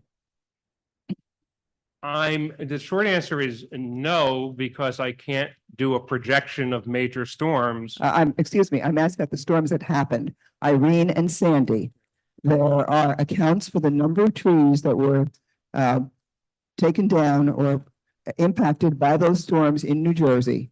That information is publicly available. So my question is whether or not it was taken into consideration when we were looking at the change in the forest over time. For a major storm that took place in 2011, followed by one that took place in 2012. And one of those, I think was the first one, actually had a tornado effect that went through multiple places, and I believe also in that woods. I was there at the time. That's my question. Okay. Were those taken into consideration? No. Thank you. Thank you. That's it. Thank you.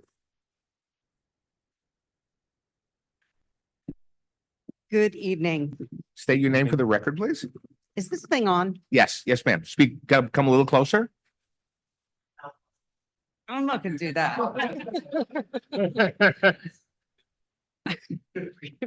I'm good. Speak more loudly. Jessica Pearson, Verona. Hi. Welcome. Good evening. Good evening. And good evening, Mr. DeFeo. Good evening. So right, just looking around here on my notes. All right. So we understand that you are you gave us a bunch of your certifications earlier in your testimony, but you are not a forester. Is that correct? Correct. You are not an arborist. Is that Correct. correct? You are not a licensed tree expert. That is correct. Are you an LTCO? No, You are not. Then you actually testified a few moments ago that you were on the site when Madam Pepper. was asking questions with 3 arborists who apparently conducted part of your study or part of the study of the trees. So are you testifying on their behalf this evening on their findings? No, I'm testifying on my report. Testifying on your they- report from their research? They were hired by me under my supervision to do the research in accordance with proper statistical methods. I interpreted that report, read the report, analyzed the report. So you read the report and you analyzed their work and then you interpreted My that work, they work data for me. into your own report for the township? Correct. So you just agreed with my assertion in a No. sense. I did not. Okay. How did it go? Please tell us. I've been retained, I was retained in 2019, 2018, I can't remember. Whatever it is in 2019, I began negotiations in order to do proper negotiations on Schedule C, which ultimately resulted. I hired a forester to come in. Who was the forester, if Amy you S. don't Green mind? Environmental. I'm sorry? Amy S. Green Environmental Services, I believe was the formal name of her company. She worked for me.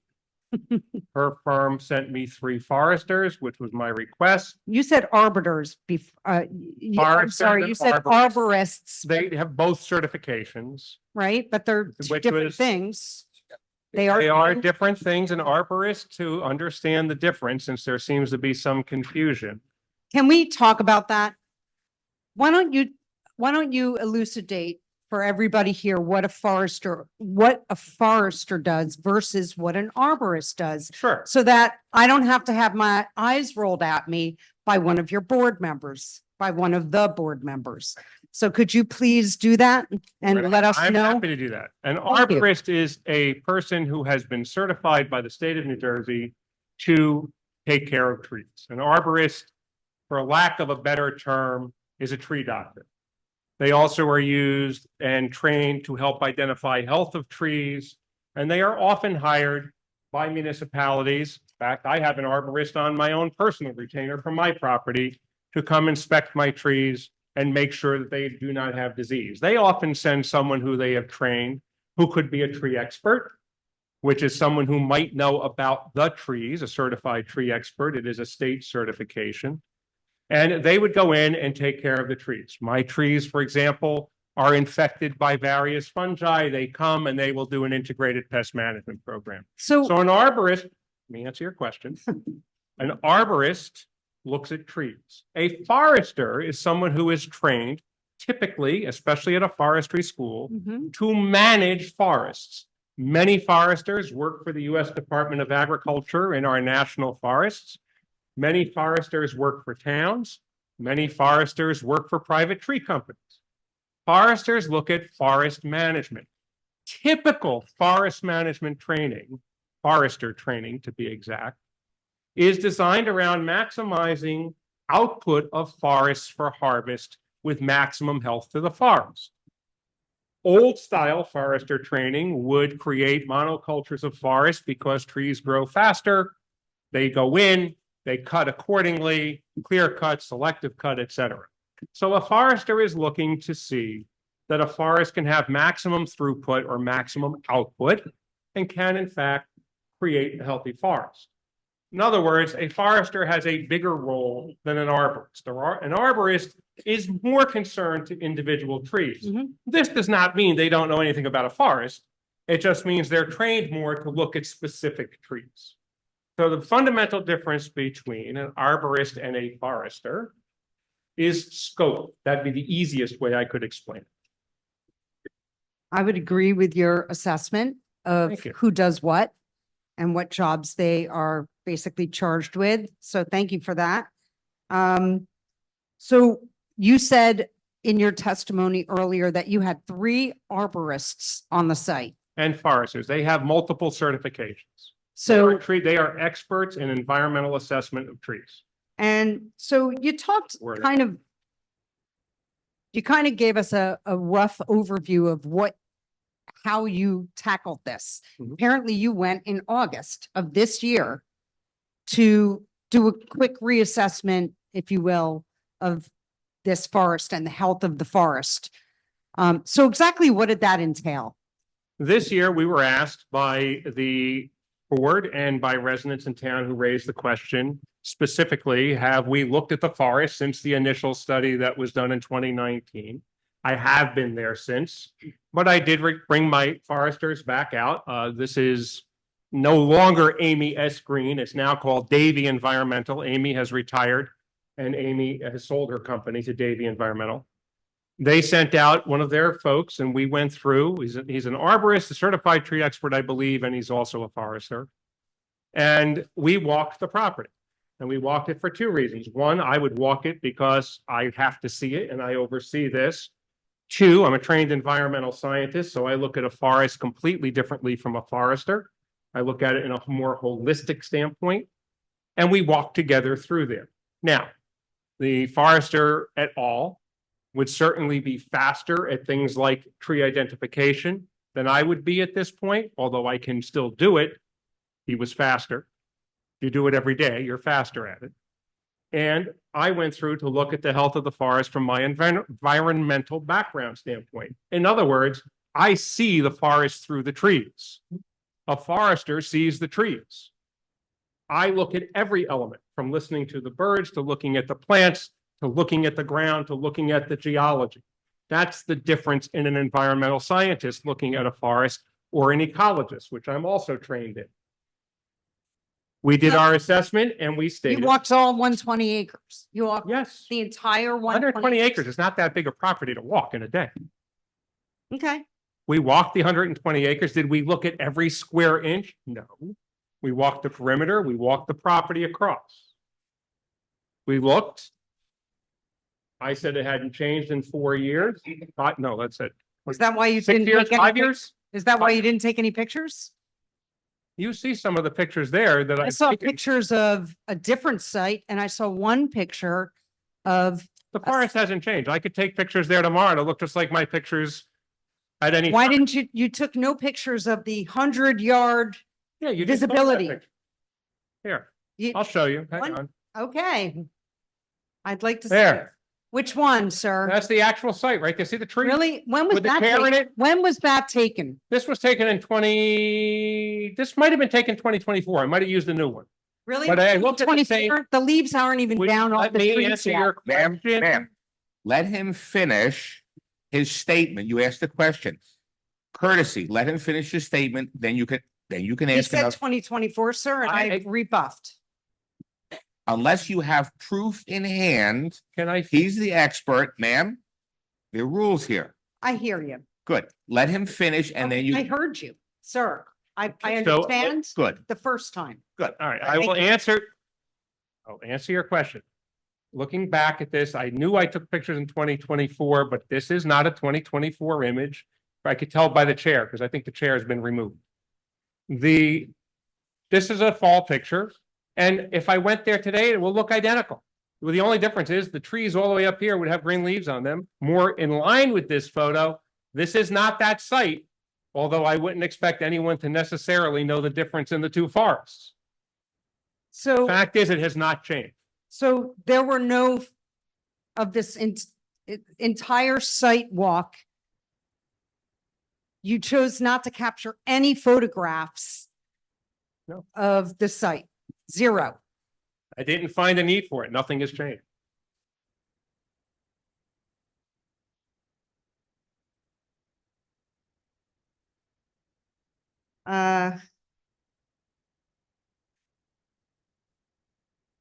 Did you name all of the arborists that No. were working with you? Could you? Top of my head, no. I'm not certain that Do we their have names a- are even stated. I Do- hired Davy Environmental to walk with me, and prior to that, Amy S. Green. She sent staff at that time. So be you specific. you didn't record who was on the walk with you for that I- study? At the time, I said hello, we exchanged names. I don't remember their names. Was that in this past August, right? There was one forester with me this August. I didn't need three to do a walkthrough survey. Okay, and who was the one arborist with I you? don't have his name on me. I have him somewhere. Josh, I think his name might be, but that's the best I can remember. Did you say John? Josh. Josh. I think it's Josh, but don't quote me. Okay, I won't quote you. On page 2 of your submission, you state that the site will be planted with approximately 2,166 native perennials, grasses, ground covers, as well as 1,065 native shrubs to function as seed generators. Basically to provide new plant growth. Those plantings are occurring where? Can we pull that map up, please? That shows the deer fencing on either side of the proposed development and the bright green area. No, it's SP 11. Is that what we're talking about? Okay, hold on. One more. Yeah, the This next, is the next one just doesn't like to come up. I don't know what it is about that slide. There we go. that one, yeah. Where on, using your pointer, can you show me where you're talking about all of those species are to be planted? Specifically, no, because this is not a landscape plan, but it will be in the area that is white on this plan because that is the area of disturbance. So, okay, so you're planting the white area, Correct, not the neon green or the dark green fenced areas. correct. Those are undisturbed areas, correct. Will there be any plantings put in the quote unquote undisturbed but yet unfenced area? No, that area is undisturbed by definition. Additionally, you would not be allowed to put plantings into the wetland areas. That would be prohibited. We'd have to go in and disturb the wetland. So no, there will be, this is the landscape, and I don't have it up here, but a landscape plan will delineate specifically where things will be planted and it will be in the disturbed area. Okay, so just answer me this, please. What is to prevent the deer from consuming 2,166 native perennials, grasses, 1,065 native shrubs that are unfenced and available for consumption by all of the deer? There are a number of things that. I mean, before I finish that question, I just want to say you stated on the record multiple times that anything that starts to grow in an area where deer are gets eaten.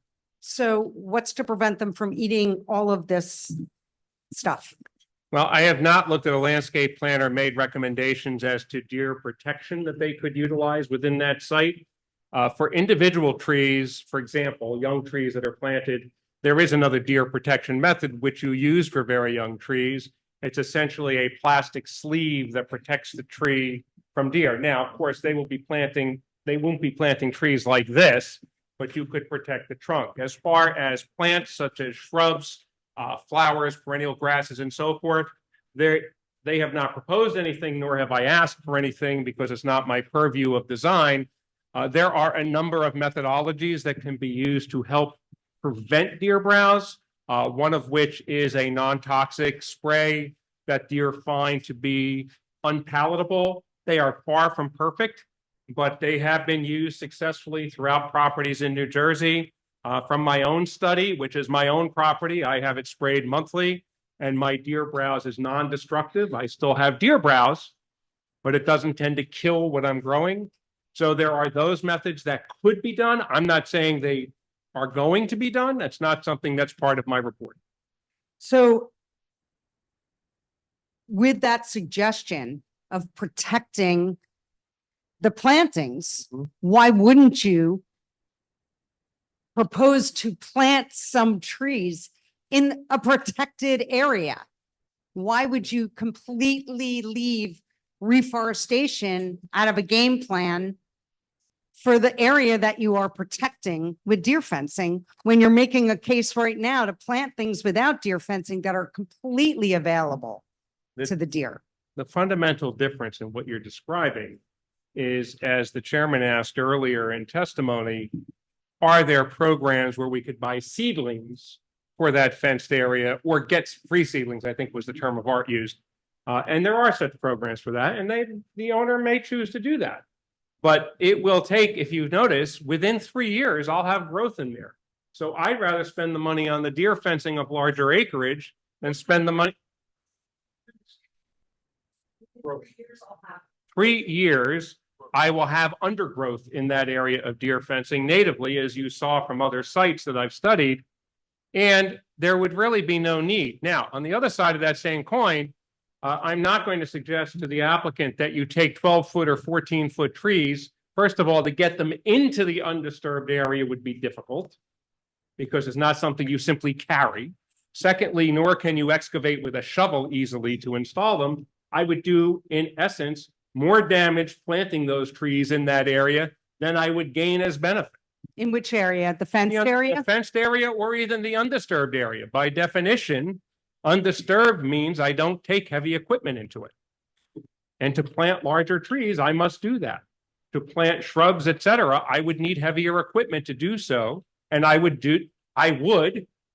disturb the area, which is violative of the agreement. Sorry, ordinance.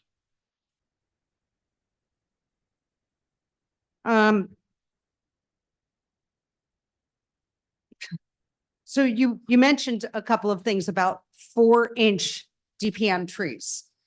Generally speaking, when we plant trees, would you agree with the statement? Generally, it's 2.5 to 3-inch DPM trees that are planted, say for street trees or for a backyard tree when a company comes in and I'm talking deciduous trees, I'm talking shade trees. I'm not talking about conifers. Okay. So generally speaking, most ordinances require no less than a 2.5 to 3 inch. Ma'am, we're not talking about ordinances. We're talking, listen. I'm asking him his opinion at what. Ma'am, you mentioned, you're mentioning completely ordinances. We're not talking about, we're interrupting talking a about his question. testimony. I am talking a question, and it's really upsetting to me that you're blocking the general flow of Q&A here. It's very upsetting to me because I am asking him. He had a chart with 4-inch trees, and he made statements about that. I'm asking him when trees are planted generally. When people plant trees, what is the DPM of the tree? That's something different than referring to an ordinance. You can go ahead and answer that. God, I wasn't referring to your ordinance. Okay? Thank you. I cannot speak to other towns' ordinances That's right. per se. Thank you. Diameter is what you're talking about. DPM, I don't know what that measurement is. A diameter of a tree, first of all, that would be a set. DBH is DPM, same thing. Diameter, breast height, DBH. Yeah, but anyway, I won't get into a debate of tree terms. Diameter of a tree that is planted depends on what the landscaper chooses to plant. I have not looked at yet, other than speciation, the landscape plan for this site. Although part of my charge would be to take a look at the species that are planted and help this planning board determine what's finally done with the landscape plan. As far as what is generally planted, that is totally dependent on what the applicant wants to plant. It could be 3-inch, 2-inch diameter trees. It could be 4-inch. It could be 6-inch. I will tell you that in research I have done, there are some ordinances that require larger trees in towns, such as 6-inch in a building site. Unfortunately, as you plant larger trees, you tend to have higher mortality of those trees. So there is the downside to that. You can plant it, but it makes it harder to grow. Bigger trees are harder to transplant or harder to plant in general. Having said that, I can't answer your question as to what will actually be planted by size. I on wasn't this site. asking that. We were talking about the forest Can you show the chart Yep, that the shows histogram. the Yes. different size trees that you found on the site? Bear with me. Mhm. I'll get there. Maybe I should have led with that and I wouldn't have gotten in trouble. That's what you're looking at? Is that what you're looking at? Yes. Okay, go ahead. What's your question? I'm Okay, sorry. so what is the arrow pointing to? Please explain. The arrow is pointing to the fact that during the 2019 tree survey, we in the study plots found no trees or saplings, I should say, since it's not a tree below 4 inches, no saplings smaller than 4 inches in diameter And in how- the study plots. How many 4-inch trees did you find? Approximately 55, 58 plus or minus. 58. Plus, that's not exact. It's a histogram. It's giving you an approximation. I'm sorry, this isn't the totality of the trees on the site. No, it's in study plots, as I explained. This is a statistic. It is in study plots, as I have explained.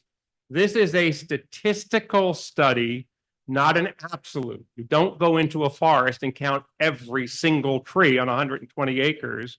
You statistically analyze the forest using acceptable means of statistical analysis by study plots. That's what was done here. So, This is all that is. so how long does it take for a sapling to become a 4-inch tree? Totally dependent on living conditions.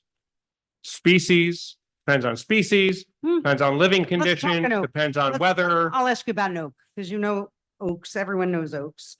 How I'm long sorry, does How much what? oak trees? Depends on growing conditions, it depends on weather, it depends on how much water it receives. Is it growing in a rocky environment? Is it growing in a topsoil rich environment? Is it getting plenty of moisture? I can look at a tree ring of a 100-year-old tree and see it grow infinitesimally one year, and this may be one of those years, or I can see a very large spurt of growth. Hybridized trees, I can see half an inch a year in diameter for certain hybridized species. I can see hybridized species grow 3 inches a year. But native trees, it depends. There's no answer to that question. Nature doesn't work that way. I didn't mean to upset you. I'm just asking questions Yeah. because you seem to show a large amount of trees that basically are not that big in this small area that seems to be chosen randomly without reason or rhyme. I'm not really sure why this small swath You was, do a statistical survey randomly, or else you institute bias. And to avoid bias, you pick random plots. In this case, the random plots were focused on the area of disturbance that we were given as projected area of disturbance, and the plots were then randomized within that. You purposely do not do a non-random study if you expect statistically valid results of a tree survey. on page 24. Could you go to page 24, slide 24, or whatever you want to Okay. call it? I don't have them numbered. Can you tell me what it's about, please? Um, I apologize, they're not numbered, so we don't have that. yeah, it's beyond that, Okay, all that. Wait, back. hold on. No, no, no, 24 is the don't- tree don't- removal don't- calculation. don't. Slide 24 is the tree removal calculation. This one. I might jump around a little bit. I'm sorry. Is that about what you're looking at? No, I can't even look at that. No, it says something about you guaranteeing that 77% of the trees will be preserved Oh, that's, forever. yeah, this is 77% of the property. Is No, no, no, roughly going to there's be a preserved. guarantee. It's not on that, it's in the middle of the report. Okay, hang on. Yeah, this one. This? There you go. Guarantee. Are you going on the record, sir, on behalf of the applicant to tell us that that will be Green Acres property or something? First of all, I do not speak for the applicant. I speak for the planning board, so I cannot speak for the applicant. What I am saying to you is there is an ordinance and an agreement. I'm not party to the ordinance. I had nothing to do with the ordinance per se. I am saying to you that based on my understanding, those trees are not going to be Green Acre property. This is going to be private property to the best of my understanding. It will remain private property with restrictions on development as per testimony I heard here earlier, but I can't speak to that with authority. It's out of my purview. So, okay, it won't be Green Acres unless the applicant comes forth and says that. I'm not sure how you can say the trees will be preserved forever because according to you, the trees are all dying. I don't understand. I mean, you're saying that the forest is in an unhealthy condition. So which is it? I don't really understand this. I am not God and cannot preserve trees for any length of time by my personal will. If I could, I would. Okay. But I will say to you that this is talking about the fact that the forest won't be developed. Now, with the deer fencing, what I can say is this forest has, as I answered to one of the board members earlier, has a much greater statistical probability of growing new trees and therefore becoming a healthy forest again. In other words, we're giving it the best chance that we can to become a healthy forest by keeping out overbrowsing, which is recognized as one of the great risks to our forests in the state of New Jersey and the Mid-Atlantic region, where we have development by others than me. And therefore, we will preserve forever, perhaps a poor choice of words, but what that means is that they won't be cut down. Okay, so when you say trees preserved, can you go a couple slides back? Back? Okay. Yeah, please. Bear with me. That one? No. It's more with data on it. It might have been forward. I'm sorry. That's okay. I don't have them numbered. It's my fault. Stop. That one? Yeah. Okay. So when you say tree loss, you mean tree removal? On Yes. number 2, Yes. not just loss, as in trees that just killed over and died. Tree loss, as in we are actively removing them. Yes. This is the potential maximum tree removal. Correct. Okay. The 279 trees listed on sheet 29 of Mr. Anderson's plans. I don't have that plan, but go ahead. Well, you keep citing 279 trees that are going to be planted in your report. Yeah. 279 under number 3. So my question is, and you write all native species, does that refer and regard the list that is on sheet?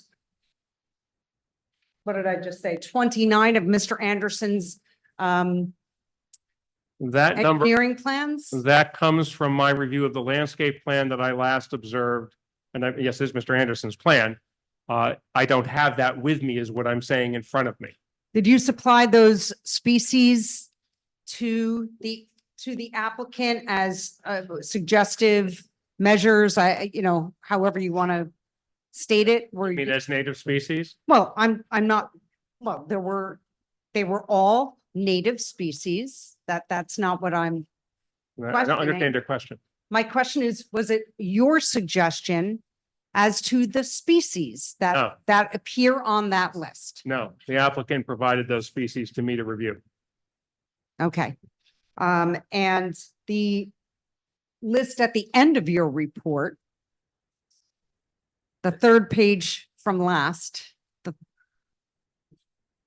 This, keep going at the end. that is the Well, end. you had a cute little thing from Jersey Yards attached to your report. You're talking about my written report, not my slideshow, I think. Are you Okay. referencing the October 16th report? I don't know. I don't know where I'm looking. You had a cute little thing from Jersey Yards. It was, which is one of my favorite. That's my written Website. report that's on the website.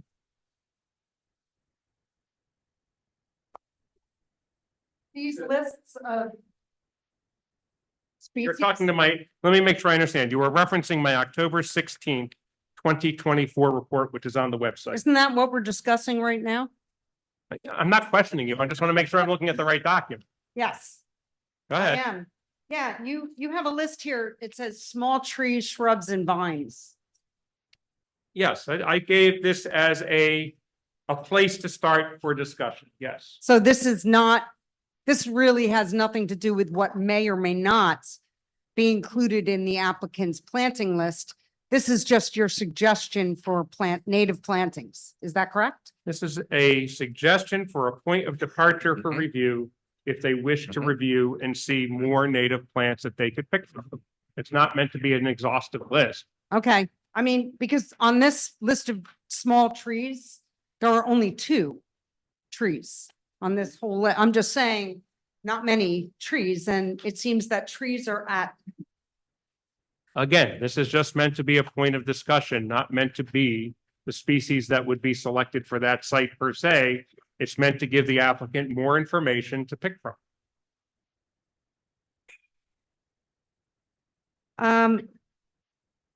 quick question on the area that you referenced in pictures, and you talked about a little bit with the deer fencing that's not here in West Orange. We don't have any on the site, but go ahead. Are you talking about this? Tell me where you want me to stop. Well, you know, the one where you were showing off all the new growth. Well, that could be almost any of them, but is this one acceptable? New tree growth, I perhaps, think not she's just referencing the Duke undergrowth. Estate. I don't, you mean this one? Is that a new tree? Are those 3 new trees? Some that of you're these talking are, about? some of these are new trees. They didn't grow within 3 years. They got bigger in 3 years. Are we inside of the fence or outside of the fence? They're inside the fence. And are those 3 new trees inside of the fence or outside? Those 3 trees are inside, but they are not just within 3 years. As I referenced in my testimony, I'm talking about this growth. The undergrowth coming in within 3 years, not a tree of that size. And then the pictures that we just went flying by as well.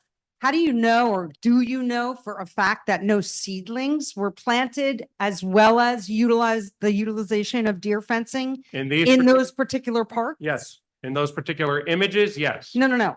In those There- particular parks, sir. All right, this is all on Duke Farms. Duke Farms Estate has, not in the areas I took photographs of, but within their deer fenced area, they have done a riparian restoration where they have taken acreage, the riparian meaning, riparian meaning an area where river flow is and the water can overflow, a river area, river valley to give it consideration. They have indeed gone into the riparian area, which I did not go into because I was not allowed in there at that time. And they have indeed done plantings there. Nothing I have showed you shows any plantings, nor were there any plantings made. So you are testifying that Duke Farms has not planted any seedling trees at all in an effort to provide reforestation on their site? No, I just testified that in the area of riparian restoration, which I believe to be 200 to 300 acres, I can't be absolutely certain. They have gone in, they have withdrawn and removed invasive species. They've gone in with equipment to do so. And they have replanted with native plants. In the images I am showing you. That's not what I asked. I wasn't asking about the images you were showing me, sir. I was asking you if the site had an effort to plant new seedlings or new trees or saplings in the areas that were deer fenced to help the forest in its effort to see it through to regrowth. In the upland areas, which are the only ones I reviewed, based on my interview with the staff member in charge of the area, they have not done so. Ma'am, one more question because we have other people in the audience who would like to ask questions. One more question, please. Yeah, I think I only had one more, but then I think you just knocked it out. I think I had one more You question. can come back. Yeah. Thank you very much, ma'am. Other people would like to ask questions. Thank you.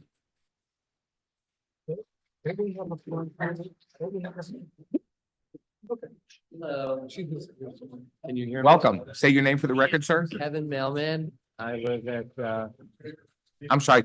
Kevin Mailman, just like the Thank you. mailman. I live at 27 Bayowski Road in the West Essex Highlands. Can you bring up that map? You know, the famous one that we've been talking about.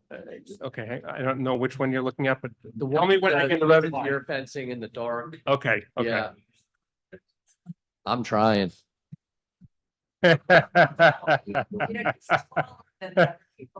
Why did the chicken cross the road? Yeah, you can bring it up. Is that it? I don't, is it working? Guys, we want to have quiet so we can all. How's that? hear, Please. Is that better? Okay. Is that the slide you want? Yeah. Okay. So I took botany 101 in college, so I'm really not, I gotta dumb this down for myself just as a resident, okay? So I have a bunch of questions. Okay. The deer fencing, is that planned to go in prior to construction or after construction? I don't know the sequence of construction for the property. Okay. One of the things I heard you testify to, and I think it was more of an opinion than an expert testimony, was the humane. What? I can hear you now. Was the humaneness of the deer and not shooting them, right? But if the deer fencing is put up before construction and they're all sloshing around in that smaller area and the wetlands and everything, there's two things that come to my mind. Isn't it possible that it would be inhumane because the deer are either going to be squeezed out and amongst construction or stay in? Because you're assuming when you testified earlier that they're just roaming around in that same area. So unless that construction is just magically put together and plopped down without all the trucks and everything going through, like where is Warner Road on this? You have to help me with that. Here? Down here. Isn't that it here? Or, oh, Warner Road, the main road you're talking about. Where they would be coming in? Here? Yeah. Yeah. No, yeah, this is it. Cause I live like up to the right. I'm surrounded by forest up there. Here? Well, no, at the top of the Highlands. Yeah. That's the top of the highland. Yeah. Like up in the right top corner by the manor.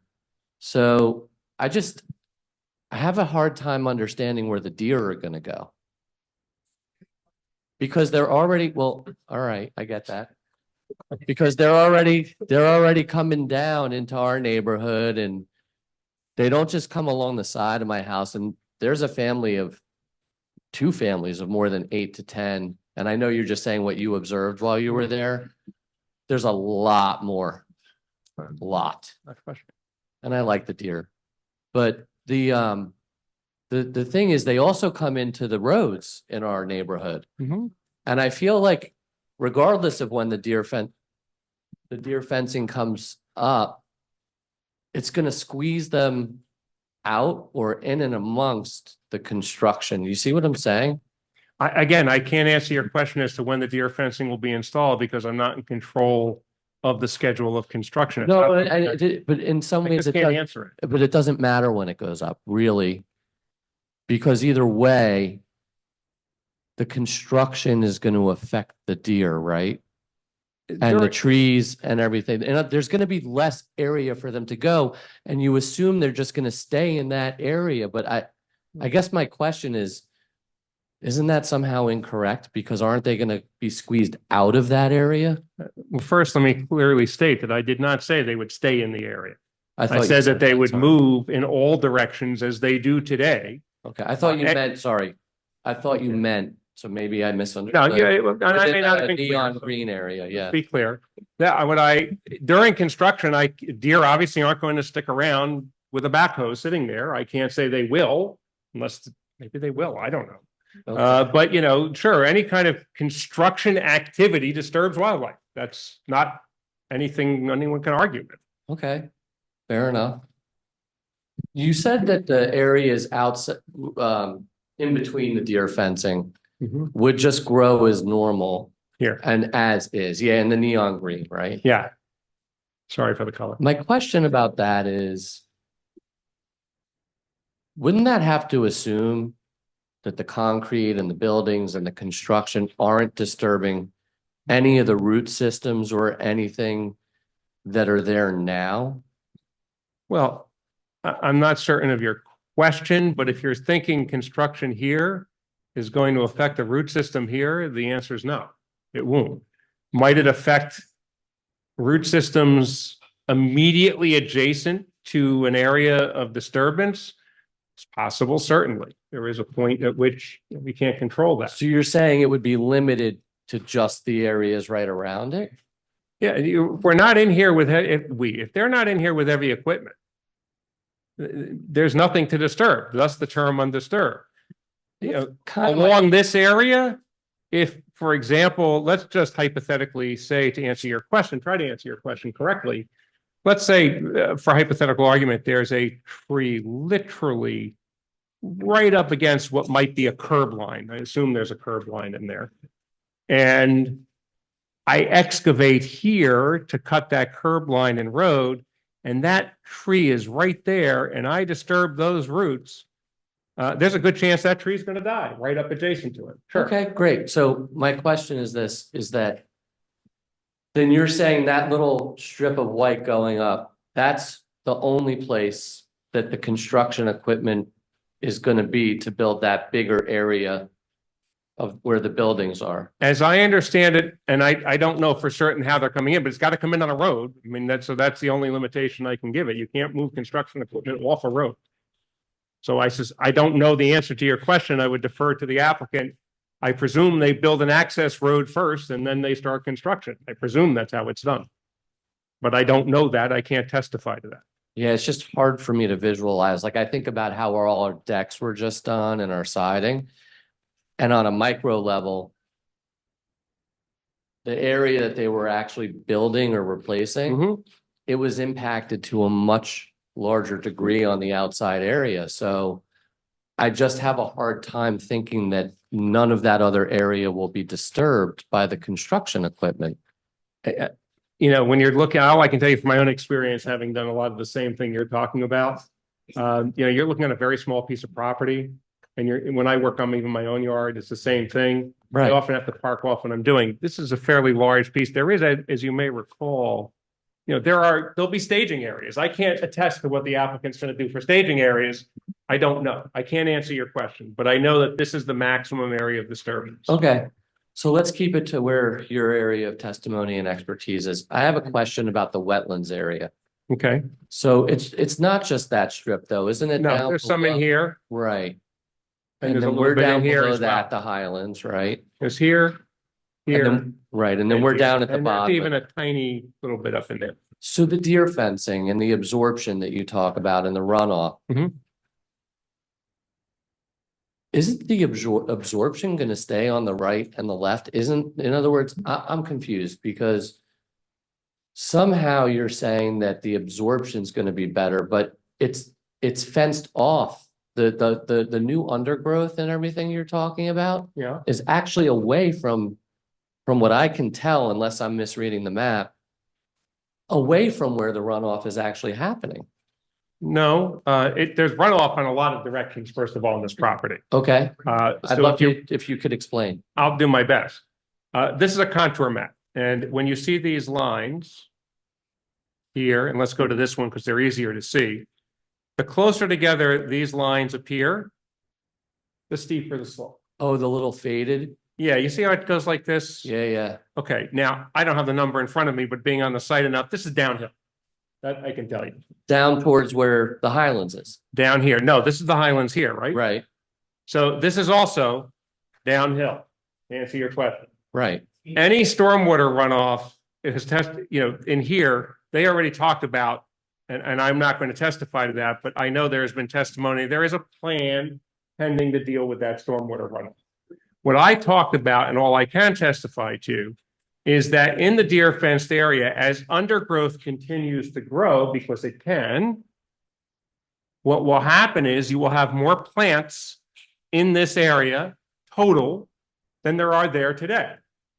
More plants mean more water absorption. In those areas. In those areas. Now, I am projecting, hypothesizing, that over time, due to the increase in plants here, this is one of the board members that asked me the same question in a similar fashion, again, let me make that clear. I cannot guarantee anything. I know. But I hypothesize that as there are more plants growing here and more plants growing here that get to seed stage, meaning they can produce seed, those seeds will travel throughout the property, which is what I want to happen and you would want. And the more growth that occurs naturally in here, the more absorption we can hopefully get there. Because of the you have more wind plants. and things like that, okay. So, but then there's the deer that are still there. Again, So yeah. to go to something that was just asked before, and I wanted to kind of bring this up within the context of the native plants that you talked about. Yes. And what was asked about the deer eating what the new plantings might be because they're there. I mean, one of the benefits should be the native plants, as you discussed, correct? Yes, it's wonderful to have I rarely get in my environmental commission, do I get developers saying, I'll do all native plants. Okay, great. So, Like I've never had it. but sorry. regardless of whether the deer are eating them or not, if you have to do things like do deer-proof plants, deer-resistant plants, do those plants in your expertise fit within that realm of the benefit of native plants? Yes, there are many native plants that are deer resistant. There are many that are not, but there Okay. certainly are native plants that are. We will certainly, when I review their plans, I will make emphasis to those plants. You can't always find some of them, but you do the best you can. Okay. Can we move to the formulaic? Sir, last question, please. We have other people that want to ask questions. Yeah, This, my question was if we could go to another slide. Excuse me? My question was if we could go to another slide so I can ask a Sure, question absolutely. I said one about. more question. Go right ahead, sir. this one? No, well, it's sort of this one, but then This if you, one? yeah. Okay. So this one, I don't know, I'm not saying it was intentional. Uh-huh. But because of the number of questions that were asked about it by the planning board and my own it just came across as misleading. So for all those on Zoom, I just want to make sure I'm getting this right. The net requirement replacement of 1498 over the requirement is not actually a replacement. No trees are actually, when, in other words, after all the discussion, when I read this, basically what it's saying is 5,803 are being removed, 0 saved. I get the credit. That's from the next slide or something, right? Yeah. But because of the credit, it comes across, right, as if they're replacing 1498 over when actually, just to make sure I'm clear, there's nothing being planted here. No, that's not true. There are trees. There are 279 native trees being planted. So let me explain how the number comes But about. real quick, but the 1498 replacement is not actually a replacement. The 279 I get, but Okay. that's not a replacement of replanting. Yeah, It's a credit. Correct. Okay. Can we go to the next slide? Because that talks to this slide. So this is what's actually being planted. This is as proposed. This is not final. Okay. This is what is proposed. Yes. So 5,803 removed, 0 saved, 279 trees, right? Yes. Planted.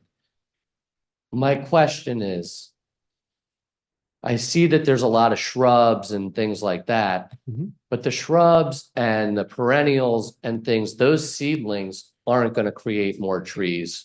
I don't know. I'm not a botanist or seed, but those don't Fair enough. eventually seeds drop in the ground and a tree grows, seeds go in the ground and maybe another shrub or perennial grows, correct? You've explained it very well botanically. You're right on. Botany point. 101 to University of Maryland. So, The- go Terps. So, I mean, really, you're losing about 5,500 trees. All right, so let me explain it. I will explain it, and let me point out again. The tree loss at 5,800 trees is maximum potential loss based on the tree survey. I can't tell you with 100% certainty there are exactly 5,800 trees in the disturbed area. Nor do I know that there will be that many fully removed. That is a worst case estimate that I could come up with. There could be less. There could be more, a little bit, but not much, but probably less. The other side of that coin is going to your point. You described it very well. If I plant a shrub, I'm going to get shrubs. Right. Shrubs don't turn into trees. But trees can turn into trees. And most importantly, in the deer fenced area, I have large, healthy trees. And those large, healthy trees are dropping seeds today, acorns, maple leaves, seeds, et cetera, et cetera, et cetera. The problem is the seedlings that do come up get eaten. So the trees will come from the trees that are already in the forest, including in the undisturbed areas. Those seeds will travel by animals at all. You've heard of Unless the deer eat them. Well, deer will eat acorns. If you have a good year, they eat lots of acorns. You have healthy No, deer. I get it. Squirrels will take those acorns and move them into the fenced areas. I just wanted to So- really kind of understand. You that absolutely explained form it and the correctly. formula, because the other thing, my question about the 212, which it comes across as a generosity. You're being generous, statistically speaking, in terms of the number of trees per acre, right? But if you go back a slide to the one we were discussing. This one? Yeah, my question is, because I'm also not a mathematician, unfortunately, and I don't know what the ordinance that was based off of the settlement, what that formula says.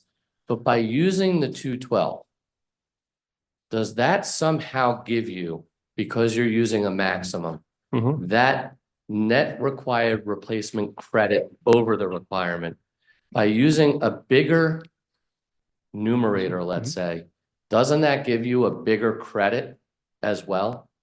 Oh, yes, I've stated that. The way I had to figure that is, as I stated, just to show you on that slide, as I said, this is a worst case scenario, the 212, when we're talking about tree removal. Well, as a matter of equity, I can't say it's 212 per acre for removal, but I'm only going to credit you 50 when you deer fence, because my goal in the negotiated section was to say, I want more acreage of deer fencing. Therefore, when you negotiate this, the way I've done it, is to negotiate, say, we'll give you 212 for that area too. So you get credit for it. So you give me more acreage. Right, by getting Which they that, did, by the way. the developer does get a bigger Yeah, credit as yes. well. Okay. Yes. Last question for now, because there's so Up to the chair. much, but going back to the 3-year that you were looking at, where you're like, look at the new undergrowth. Yep. Yeah, where you said those trees you Yep. can't say, but the undergrowth. I mean, when I look at that picture, I walk that forest. It's right behind me. Beautiful. Yeah, I take my dog back there. And it's a pretty heavily canopied forest. Wouldn't you say? Oh, it's absolutely a heavily canopied forest. Okay. Mature canopied forest, no argument. But when I look at that picture, Uh-huh. it looks like it's open in the sunlight with not a lot of canopy cover. That's correct. That So particular image, that's Right, correct. so my question is it really an apples to apples fair comparison about what will happen when we're talking about a heavily canopied forest versus an open air? Here's a heavily canopied forest. Here's a heavily canopied forest. So these are all deer fenced, and show you that within, so that's about 9 years to give you context. So, okay, but the so- deer fencing there, my question is. Look go here, back, this is a go back. heavily canopied forest. And those trees are new, or the undergrowth is new? All of this is not giving, this is 9 years. You have vines in here, you have young seedlings growing in. This would have been here already. This would be typical of, by the way, the property. This is not that property, obviously. I see it sloped though, is what you're Yeah, saying. it's a different thing. But you can see that within 9 years, I have young trees growing in there. Now, what will drive that, which goes to your question, and it's a good question, by the way. You did well in Botany 101. I liked that class. The area here, I will get much more rapid undergrowth because I have more sun. Right. That's your point, Yeah. if I get you correctly. However, it doesn't matter whether I have a mature forest or not, because I still get sunlight. And trees are rather amazing in how they can come up with the right amount of light, so to speak. Those that survive will grow in that tall canopy forest. It's not that dark in there. Even though it's a mature canopy, it's fairly bright, which means there's enough light for these trees to grow. But it's a very good observation on your point, and you can see that even in this one. This is just a field that's now been deer fenced. But you can see here, and I show you this only because, yes, is it an open field? You're correct. But does that marry to your 3 to 5 year estimate? In other words, yes, with a canopy forest. You won't see this in 3 years. Right. That's not what I'm trying to tell you. What I'm trying to say is in 3 years or so, this is 1 year. Sorry, let me go forward. I'm going to blow this machine up again. That's going to be my problem. This is 1 year of deer fencing in an open field. Before that, this thing had been heavily browsed. I hear you. That's 9 years of a completely mature forest like this one that we're talking. Stupid computer. 9 years like this forest that we have here of growth. So it's undergrowth and young trees coming back into play, because to go to your exact point, within the deer fencing, I can grow young trees. I'll get seedlings. I'll get saplings in 9 years. Different species, but I'll get them. I do have one last question, I promise you. Go right ahead. So this is a really dumb question. There's no such thing. I mean, really like botany 000. Okay. But deer 000. If the forest is so unhealthy and they're eating everything and everything is eaten, why is there still so many deer back there? Yeah, you have two questions there that are very good. First, let me make it very clear. When I call the forest unhealthy, this is not to say, with the exception of some of the species that I stated earlier, which are currently infected, like beech and ash. What I am saying is, on a long-term basis, from an environmental standpoint, I have a forest that cannot regenerate itself. And therefore, as more trees die, the forest will become sparse over time. And I want to be clear again, when I talk in the life of trees, I could be going out 200 years in some cases, but not all trees live that long. The question was asked earlier on that same premise of health of the forest. What if we get a hurricane? That forest is going to open up very quickly if we have a very bad storm, potentially, depending on how the storm hits, what trees get thrown down. The point in that is that what happens with the deer now, why are they in there? I'm not saying they don't eat anything, because the trees are dropping seeds, the plants are dropping seeds, the animals are bringing seeds, they grow, the deer go there to eat them. The other thing the deer will do there, they do that right? Yes. But wouldn't that continue to nest, happen in not nest, but perpetuity? they will rest and sleep because they're undisturbed. And wouldn't that continue in perpetuity though? For the unfenced areas, that's very possible. If that will, in that unfenced area, that is possible. But as I also stated, it's also possible that with the regrowth in the deer fenced areas and the abundance of new seed and new plants that could come through, there is a chance, I can't tell you it's guaranteed, of course, but there is a chance that that abundance of transfer of seed from the fenced areas to the unfenced areas might produce enough growth that we can reach some stasis, some balance, and new growth will be there. Will I tell you that will occur? I can't promise you that. But it is possible that will occur, and it is possible, and studies have shown that the invasive species, when you have enough native species competing, lose. Which I would, if you had asked me that 40 years ago, I would not have agreed with that. But studies have been done to show that that works, and I'm grateful for that research. But that is what I am suggesting. I cannot guarantee that in that unfenced area, the deer won't continue to do damage in perpetuity. I have no way of projecting what they will do. Not even necessarily. What I meant in perpetuity is you said they do drop seeds. And then it Yes. grows and the deer eat them. And Well, maybe they stay there for But that then reason. seeds will drop again and then will grow and the deer will eat them and everybody will live happily, right? It would be wonderful if it worked that way. That's I kind vote for it. of a form of stasis, right? Yes, it is. And in a perfectly healthy, you're absolutely right. And you did very well about it. Thank In a perfectly healthy forest, that's I- essentially what happens. We're gonna certify you in Botany 101. You want a board certified? Thank you, sir. Thank you very much. We appreciate your time. Will you come up to the mic and state your name for the record, please? Actually, I have pictures about that, questions about that picture. Rachel Klein, Howell Drive. Hey, Mr. DeFeo. So I have a couple questions specifically about the area to the, east of the ridgeline. Are you, Here? yeah. Okay. So I guess my first question, you're not overseeing the putting up of this deer fencing, right?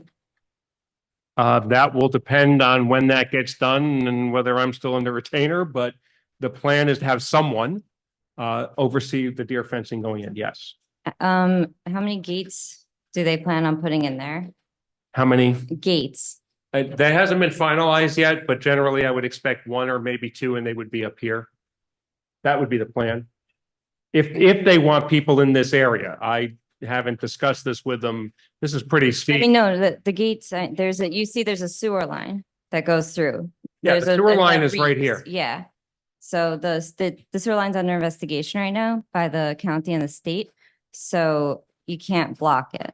Like, it's gotta be accessible. At some, yeah, as far as I understand it, that's true, but I can't testify to that. But I understand there's a sewer line there and they have to deal with that. Is that orange line a sewer line also? Just so. No, sorry, that's my line. Oh, That just is a trying to squiggle? show you, I did this in an early map.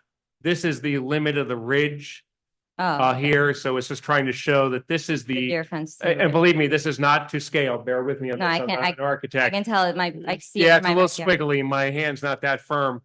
This is showing that basically any water that falls on this side of the line is gonna go this way. And any water that falls on that side of the line goes that. Okay.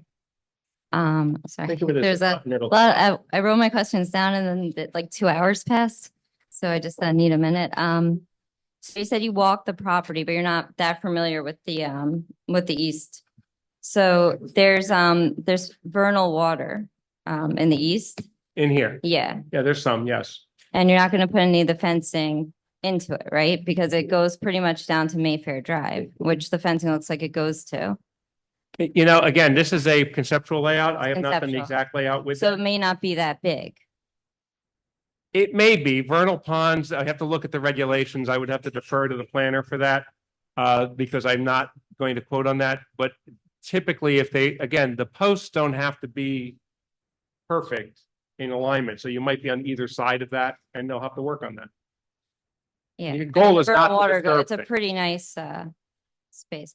Also, there's things like milkweed growth on the northern side, a lot of it that's protected too. And your fence, I know it's just a rendering, but it also kind of goes right through that. So it's gonna have to come more south to avoid. I mean, if it disturbance. has to go into the milkweed area, I'm not, truthfully, botanically, I'm not worried about if a few milkweed plants are disturbed by a post. We can collect the seeds and redisperse them. The good news is growing back in there, they're gonna have a better chance of surviving. Just out of curiosity, if this, in 3 to 5 years, if it doesn't regenerate, like you're hoping it will, is there any plan for what we're going to do if we're going to go, look back on this and say, oh, the deer fence didn't work? I can't, again, guarantee anything in terms of growth in an area, obviously. But I would say to you, I have yet to read any studies of deer fencing that say it doesn't work and you don't get regrowth. So this would become a first. Sorry, I had another question. Bear with me for 1 second, sorry. Take your time.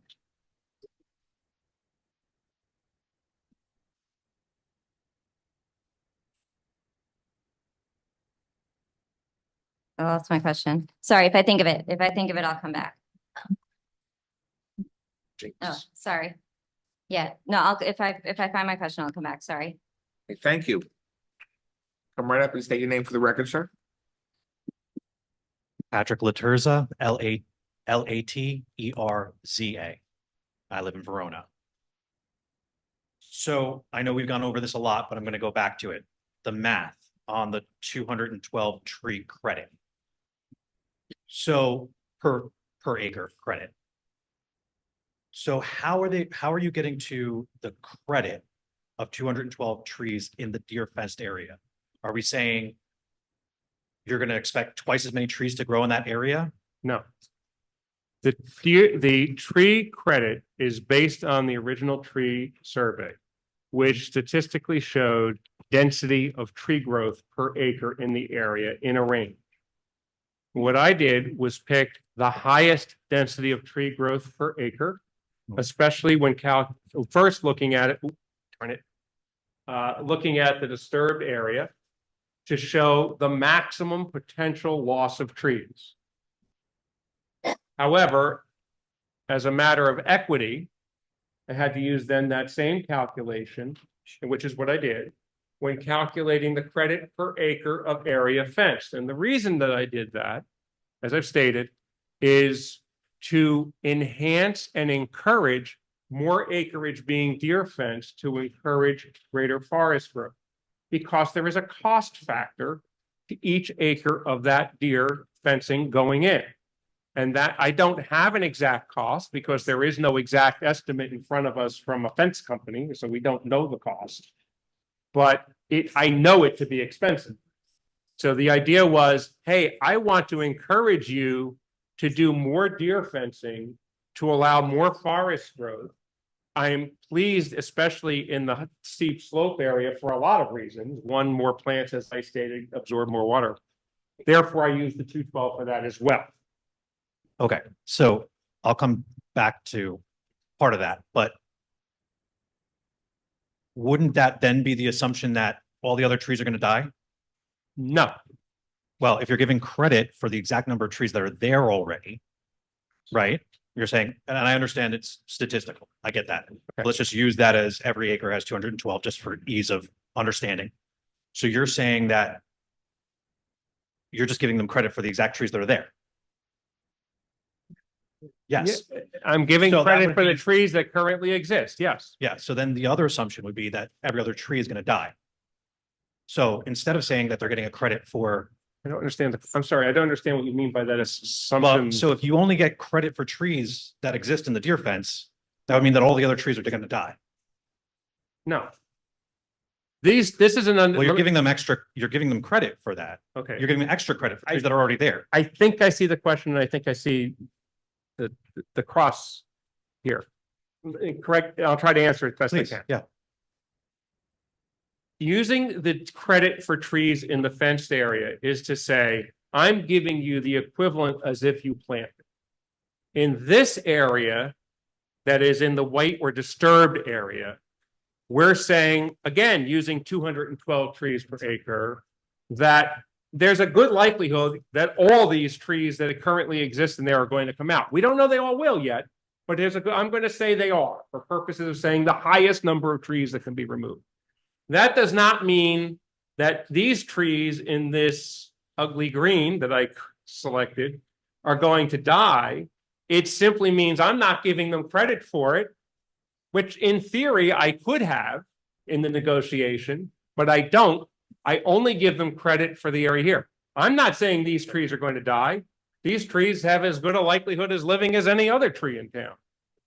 So I'm not presuming they're going to die at all. I hope they don't die. But you are, because you're giving them credit against trees being cut down. So you're giving them double credit in the areas that the deer fence is. So you're saying, so mathematically, we're basically saying that there's twice as many trees in that area than anywhere else. No, I'm saying there is the same density of tree that in the calculation, what the conclusion is that the same density of trees exists here as exists here. Ergo, I'm giving credit for every density of tree here, for every acre of 212 trees, if you deer fence it, to offset the 212 trees per acre that I'm saying you're going to cut down to build this building or these buildings. But giving credit for trees that already exist does not offset trees being cut down. Sir, I'm gonna stop this. How do Ask another tree, question. how, I will ask it as a question. How does giving credit for trees that already exist offset trees being cut down? It's a good question. The answer is that we know I'm not getting regeneration in this forest. So to maximize regeneration of the forest, which will, per my hypothesis, and we hope to be, as I've observed in other areas, if the deer allow it, we will see tree growth spreading into these other undisturbed areas as this area becomes more densely populated. It is a negotiating tool to encourage the installation of high-cost fencing by giving that credit. Otherwise, all I would say is, all right, maybe I would put more trees in here, which does nothing to help the forest overall. So then how long will it take for the growth in the undergrowth to offset the water absorption and regeneration of the 5,803 trees that have been, mature trees that are being cut down? So the stormwater plan will deal with this. That is the whole premise, which I cannot opine to the details. But a stormwater plan deals with the disturbed area. That is why the state requires a stormwater plan for disturbed areas. The undisturbed areas won't change. That's a whole separate issue. This area is not disturbed and will be deer fenced, so should have less runoff over time because I'll have more trees, more plants. I won't just say trees. Let me just be clear. I'm talking all plant growth. Could be ferns and everything else. So the answer to your question is stormwater planning deals with this. That's why this is here, and this is here. That's all by stormwater planning. This area and this area and this area will be similar to what it is today. Okay. Just quickly in the counting of the saplings. So when was that study done that you guys did? 2019, the original study was 2019. What date? I don't have the exact date in front of me. Was it the picture, the same day as the picture that was? No, it would have, I'd have to look. I don't remember offhand. Okay, I think there's an important question there though. Go ahead. Because the picture that you put up was December 10th, I believe. Well, let me go to it rather than guess, shall we? I don't have a date on that one. There we go. Yep, there's a good observation. Thank you. So once again, this goes to the fact that it shows 0 saplings. Were the arborists / foresters that were on there at that outing instructed to count saplings? Yes, they were told to look for them in those study plots. Sure. Is it possible to see their side of the report that they gave to you that then you put into your report? It's a working document. He's asking, did you hear the question? Yeah, you want the notes, is that what it is? Yeah. I want to see what they counted. Raw data, Yeah. you have it? Yes. You can produce it. You don't have it with you. I don't have it with me. You can produce it. Yeah. There's nothing, Not going to contradict anything. well, there's nothing, it's pretty client privilege or any of that. Sure. Okay. But you're just gonna produce them as is, where you're not asking for an explanation or it's just gonna be raw data, or however they're That's fine. currently. I mean, this is the explanation, what I've done. So, Understood, yeah. but And you're gonna get raw data. okay. And my follow-up, Yeah, give it to you. It'll, well, you're not personally, it's gonna be. yeah, I know. No one's gonna, you're not gonna send me a bunch of stuff. I got it. My email's full enough as it is. Last question, sir. Sure. So this is in December. There's obviously snowfall. Wouldn't it be difficult to see saplings and small trees and shrubs and possible things? There really was virtually nothing on the ground there. I was out there.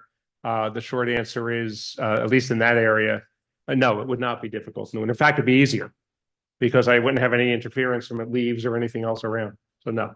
Okay. That's my last question. I'll step away. Thank you, sir. Thank you. Good evening. Hello.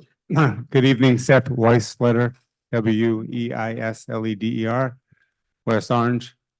So I guess a couple questions. I think of what I'm looking at is that those are the study plots?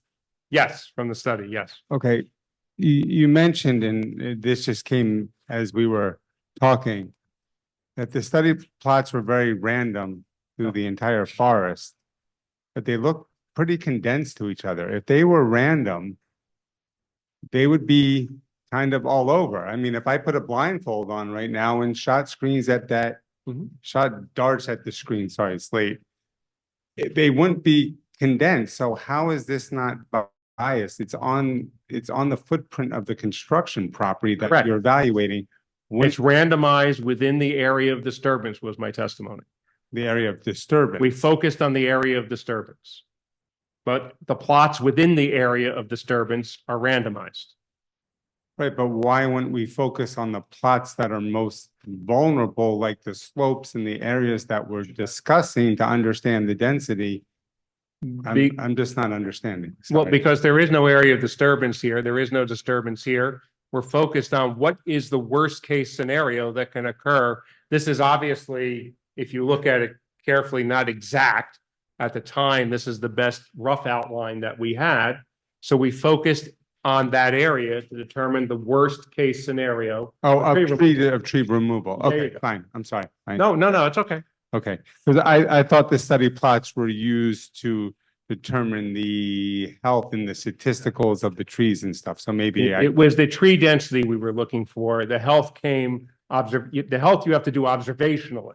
Right, but the study plots were tree density, which gave you the. Correct. Okay, so this formula was created specifically for the agreement and then hence the ordinance. I'm not certain what formula you mean now. The formula of the replacement that was created by, it's no standard formula that was used by an association, another government agency that says, hey, this is the formula you should use to determine tree replacement with deer fencing, et cetera, et cetera. The formula and the replacement, the credits, are all a consequence of the findings of the study, which are the basis for the negotiation, which ultimately led to a settlement. That's correct. Which was There was a created, third party that said. so you created, well, it was Yeah, created by well, your suggestion. Yeah. Okay, Yes, I take responsibility. okay. Just wanted to know if there was an industry standard out there. No. Okay.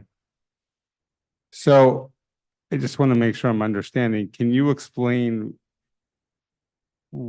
that in 5 years there, you said there was no growth, correct? In 5 years, I see virtually no change in the forest, correct? Okay. So so we talked about the you said the underforest, right? Is that what? The understory, the undergrowth. whatever you Understory of wanna the call growth. it. Sure. What about when you did this study, what about the overall health of the trees themselves? The mature trees, as we stated earlier, or as I stated earlier, the mature trees appear healthy with certain exceptions. We did not do an analysis of every tree in the forest, but the mature trees with exceptions such as American beech, which we did note, are now, of course, in December, I wouldn't have noted that in 2019, but since we were there in the summer, we noted that the beech trees are infected with beech leaf disease, which we know based on studies and reports done throughout the Northeast is fatal to beech trees. So those trees are not healthy. They're sick. We know that ash are unhealthy generally in most forests, and sadly, we think moving towards extinction due to emerald ash borer and ash disease. Those trees would not be deemed healthy overall. Did I look at every ash tree? I did not. Did I look for evidence of emerald ash borer? I did not. I don't need to. It's here. We see it everywhere. I don't need to look at the trees. In all likelihood, many are infected. Overall, the oak trees, if I looked at them, they looked healthy overall. We didn't analyze the trees per se, but based on growth and canopy and everything else observationally, I would say that from the perspective of the overall canopy layer, the trees appeared healthy. That doesn't make the forest healthy. It makes the trees within the forest healthy. So you noticed the beech leaf disease 5 years ago or just recently? The beech leaf disease we noticed this summer. Okay. That's relatively. And there's new no to the cure Northeast. for it, right? To the best of my knowledge, there is very limited cure. It's sort of like the disease for ash. You can protect an ash tree, but it takes one-on-one care with injections of pesticide to the system. To the best of my knowledge, as of August, there was no cure for beech leaf disease. It's being researched. Companies like Bartlett's and Save a Tree, and of course, Rutgers et al. Are all looking to see we know what causes it, which is a mite, but we don't know what the cure is. So you Not can yet. kind of manage it and slow the spread is what you're kind of saying. You know, that's a good observation and a tough question. The only way to manage spread of a disease like that is to cut down every tree that's infected and burn it. But not exactly feasible in a forest. So just making sure I'm understanding your report, that the issue and condition of the forest, the undergrowth, that it cannot regenerate is 100% because of the excessive deer browsing. Predominantly, I won't say 100%, but predominantly because of deer browse, which is common throughout forests in the Northeast and especially the mid-Atlantic states, in particular states like New Jersey, which are densely populated. Well, what else in the forest did you observe that could have caused this? I I mean, didn't you didn't look say for- 100%.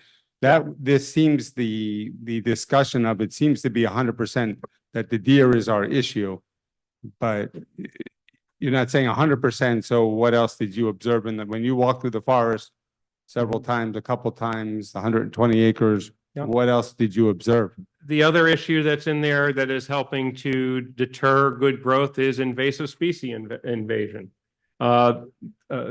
Japanese stiltgrass, Japanese barberry. These are invasive plants that currently crowd out native plants because I don't have enough native plants to fight back. They're winning. So those are also discouraging the growth of new plants. Other than that, the answer is in science, we don't like to use the words always and 100%.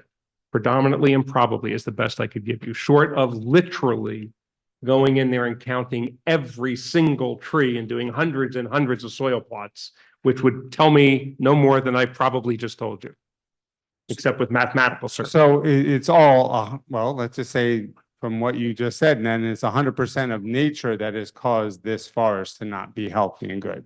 No, it's humans that have Okay. caused this forest to not be healthy through planting of invasive species, probably in every yard I look at in the state of New Jersey and in West Orange, with certain exceptions. I won't say everyone, but many people.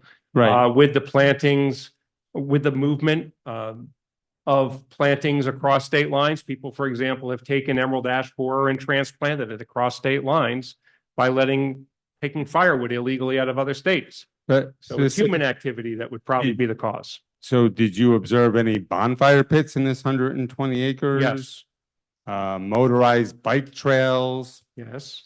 Did you One. observe any dog walkers coming through with their dogs? I didn't see any trespassers on the time that I was there. Okay, litter? How about litter? Lots of litter? There was litter on different inspections from time to time, typically what looked to be beer parties based on the number of cans and what they were. Glass? Broken glass, beer bottles. I did Large- see some wine bottles. Any large pieces of concrete?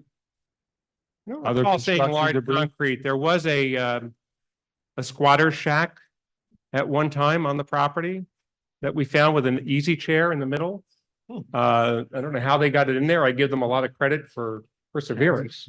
But Okay, yes, we're those things done have with all this- been seen We're isolated. done with this line of questioning. Okay, so, no, I mean, I guess this has been vacant for 20 years as private property. So let me get to my point then, that you could maintain a forest to be healthy, correct? And I mean, how did it sounds like a matter of urgency right now that this forest cannot grow. But over 20 years of being vacant, you can manage a forest to be healthy and stay healthy by eliminating a lot of these issues that we were discussing coming up to this time. Well, again, as I stated to you, the issues that you kept enumerating are observational one-offs, this small area, that small area. They're not affecting the forest as a whole. Okay, well, I don't want to lose sight. This is an application Sure, to do a project. correct. The applicant, based on the zone plan, has a right to do certain things. Correct. Now, if this was owned by the town, the state, or the county, these things, or the applicant could have decided to keep it a forest. They chose to do something, so we're listening for information to help us make a reasonable decision. Does this fit the zone plan? 100%. Okay, good. I agree. So- Okay, so let's move on. Yes, thank you. Okay, got it, Mr. Chairman. Thank you. There was more discussion on deer than any other things that was causing the underlying to growth. That's why I was mentioning that or asking those questions, because those things were not observed. Great response to the chair's Mr. Efron. Yes, I apologize. I have to agree with the member of the public speaking because there was an enormous focus on deer over browse, giving rise to the need for the deer fence and how this general settlement is a good deal because we get the deer fence. So inquiry by the public about other possible causes of harm to the forest is directly within the point that Mr. DeFeo brought to the board. So I would say this is highly relevant. If the applicant chose to do something, remember, this is private property. Is this within the zone plan is what the planning board has to look at. How this occurred, our expert is discussing. All the other things that are there may have added to what he has presented as an expert. I must take issue with that with respect. The zone plan actually requires Mr. DeFeo's testimony as an environmental consultant in this case, in this board. And Mr. DeFeo opened the issue to this board of the deer overbrowse as the primary cause of the lack of forest regeneration, assuming all that to be true. And therefore, questions directed to other potential causes are directly responsive to what the expert has introduced on his own. And therefore, regardless of what the developer could do in its own initiative, the expert who's required by ordinance to be here has introduced a subject that naturally provokes these questions. I think they're highly relevant. Then the easiest way to satisfy you is ask the expert, are the things that he just said pervasive or focused? If it's pervasive, it's relevant. If it's not pervasive for the whole 120 acres, then it's focused. If it's focused, then do these issues cause the whole area to fall into the category that you described? Well, with respect, the witness never made this distinction between focused and pervasive. Mr. Bagoff, you have.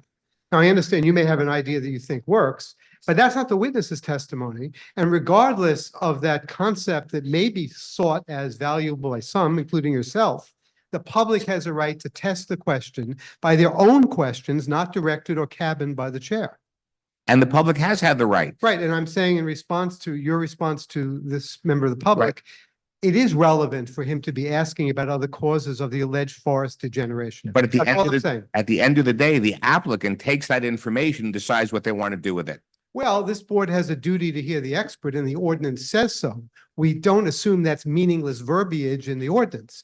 Mr. DeFeo is here because this board must consider all of the issues he's raising. So it's not just what the applicant at the end of the day could do in its own initiative. This board by ordinance is directed to study that testimony, questions of the public responsive, and of course, my witness and my cross-examination. So it's not solely within the hands of the applicant. This board has the actual legal duty to evaluate what is being said. And the board is. No, I'm not saying you're not, but it's not limited to what ultimately the applicant might want to do. The board has an independent duty to look at this evidence. It's got nothing to do with what the applicant could or would not do. This evidence must be heard by the board and all responsive questions are valuable. It's got nothing to do with the applicant might want to do. I'm just pointing this out, that it's not as limited with respect that you're saying. Agreed, but the applicant has, the public has been asking the questions. All I responded to was the fact that I think it's relevant and I didn't mean to go on at this length. No, I appreciate Thank that, but I've counted 5 times that we've heard the same information over the time the public has, and there's no problem with that. So what you're saying is the board should hear it, and we have 5 times. And No objection to the patience and commitment of the board. I just wanted to point out the relevance issue, and I didn't mean that we needed to go on at length. it's My always a apologies. pleasure to hear from you, Mr. Efron. Thank you, Mr. Bagley. Continue, sir. I just want to thank Mr. Efron for his support. I'll be taking your law class hopefully next semester. No, I'm kidding. So we have botany tonight and junior law. Okay, good. Law and learning how to be a planning board chair one day. Thank you, Chairman Bago. Go ahead. If we can go to the map where the deer fencing is and the contour again. So I get the idea Did I go past it? of, not that one, the one with Yes, those the links, next one. squiggly I don't know why lines, it yeah, takes a long time to load. that's okay. There we go. Right, so I get the idea of a sponge, appreciate it, because that's gonna soak up the water to keep it from flooding. But that little tiny corner up there where it says limit line, and you have a little arrow there, right? Yeah, That's water all coming downhill according to your contours there, which hits those 1, 2, 3 homes. Nope, going exactly where that limit line is. No, where those words are, go up to the corner. Yeah, right Yeah. there. That water all comes down there during a storm. There's no sponge there. And we're saying that the growth is not good there. And there's not gonna be, it's gonna be undisturbed. But there is gonna be construction, there is gonna be things, we're not sure. The I'm water, sorry, will- this is off the property map. no, that's still on the property map. Well, right, where that line is, Here, right, no, Okay, the small that's in that sliver of little green? corner right there. That's right, that's the slope that, here. you're right. Okay, sorry. So to help prevent water excessive runoff, could that be included or not included to encourage growth there to prevent any flooding to the homes that are off the map? So you're asking, can this deer fencing be put like this? Correct, right. I Couldn't can't that be answer ex- that. And I mean, I can't answer that because it's not my application. Right, but you've made the recommendation where the deer fencing could be, correct? Generally, I did not get into specific design with them. I left that to the planner and to the architect. That, I But the mean, negotiated, I can't answer that. It's up to the but the negotiated area was between you and, the general areas, again, not Okay. the specific ones. Okay. So I can't answer your question, I guess is my.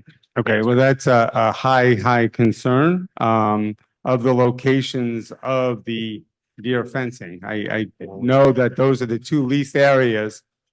But there is concern if the areas are to be sponges and safeguards to protect the properties that are off the map, correct? That's why they're Well, there. that's part of it. I mean, that's one of the consequences, I should say. Yeah. Right, so couldn't there be other areas selected for deer fencing to help protect water runoff? Again, I can't answer your question for this area because it's not my specific design. It's up to the planning board if they want to ask for. Well, let me rephrase. Are there other areas that you might suggest on the map? We're gonna ask the applicant to look at that area. Can you point that out again and Yeah, it's see right up if in here. Can the, you do this with the there deer has to be an fencing? edge that's maintainable beyond the area that is deer fenced. But we'll ask the That's pretty applicant steep to in there. listen to your issue and see if they can come up with a solution. Have you got that, Brian, what we're pointing at all? Can you see what we're talking to about? Is this area right in here? So he's asking, can this be triangulated that much more? I mean, So you'd just be moving the line. a little yeah, bit. if we putting another bit of deer fencing. Well, no, it'd be the. You'd expand it. You would just expand this and change its design. That's what you're They talking. have to look to see if it's the same. I don't know if it can be done. I don't have an answer. Yeah, We'll take a look at it. okay, thank you. So the applicant will take a look at that and come back to the board. Okay. Yes. Okay. So I just want to qualify that ask a question. The tree experts that walked around with you, they had some kind of credentials Yeah. from an association such as, That's been testified to, sir. Move on. okay, I'll move on. Thank you. I guess my last question is the removal of trees, were they included to the entrances that also include stormwater work, sewer work, drinking water work, gas, electricity, and things like that? Was that taken into consideration? I'm sorry, I don't understand the I don't question. understand- Yeah, I don't understand. the Right, so we're looking at the buildings and stuff, but also To sewer disturb, lines they have call to it the be, disturbed area. right, so disturbed areas. Right, but if you have to go from wherever the electricity has to come in from, there are other areas outside of those white areas to run those lines and stuff. Under the roads? Yeah. Okay, So they're not gonna come up from the side or somewhere else. It's gonna be specifically I can't, that's to the T on those roads. Like your street, the utilities will be under the street. Okay. right. It's gonna be, Great respect, that answer is provided by a member of the board. Yes. Which is fine. Lee It's not Klein. provided by- Lee Klein, professional engineer in New Jersey. okay, we're License gonna, is current and good standing. hi, hello. We're gonna wait for the engineer to come up with a plan. And the applicant will elucidate where it's gonna come from. I guess it's wherever PSE&G and the sewer system starts out with, that's gonna be up to the engineers. And that's gonna solve that problem, yes? No, I'm just pointing out for the record, sometimes you hear in the record a voice says. I just want to be clear for the record. Right. I know that sometimes on a transcript, it's not always clear who's giving an answer. I have no problem with the viewpoint expressed. Yes, I just want to point out that's not a factual statement from the applicant. absolutely. That's all I wanted to point out to Agreed. the record. Thank you Agreed. very much. I'm the chairman. He's gonna do that. Thank Thank you. 1 second. One moment, Mary McCartney. A question is Speak to the answered mic, in, please. I'm sorry, Exhibit C of our ordinance. Those questions are answered in Exhibit C. Those questions are answered in Exhibit C of our ordinance. Madam Mayor, I believe it's the settlement agreement is the exhibits. Oh, We don't. I just want a clear record. they had half an hour, no words, okay. And some of exhibits. The design terms. Just to be clear, Okay, some of. Mr. Blocker. Some of exhibit C is incorporated directly into the ordinance. Some stands on its own, which the applicant must adhere to. Okay, the applicant will come back and explain everything to us. Okay, yes, sir. I'm good. Thank you. Thank you. Have a Thank wonderful you. evening. Come on up. Rachel Klein again, Howell Drive. I remembered my question. In the settlement ordinance, really bad time to come up with this, but in that document, it mentions, it's page 14, paragraph 3.5, specifically talks about the deed restriction. And there's this line in it, maybe I maybe I don't understand it, but it talks about to the benefit of the town. And so my question is how, if this area is going to be deed restricted to the benefit of the town, how does fencing it off from use benefit the town unless there's another definition to that? Mr. Plucker. The intent of the deed restriction is to alleviate anybody's concern that there could be future development on anything other than the maximum of the 30 acres that was contemplated by the settlement and the ordinance. Yeah, it mentions that too. It was just the line about being, because there's a part about benefiting the residents, like talking about opening up trails specifically and the western part.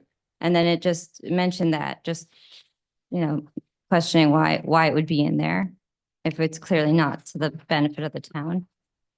And then my other question, Mr. DeFeo, is when you come back with the reports, I guess next time we meet, you're gonna post resubmit, yeah. Yeah. Some of the pictures you took with the chair, that's like it's not officially an easement, but that's always been this like naked, wide area going straight from Howell Drive straight to like a fork in the road that leads off to the Highlands.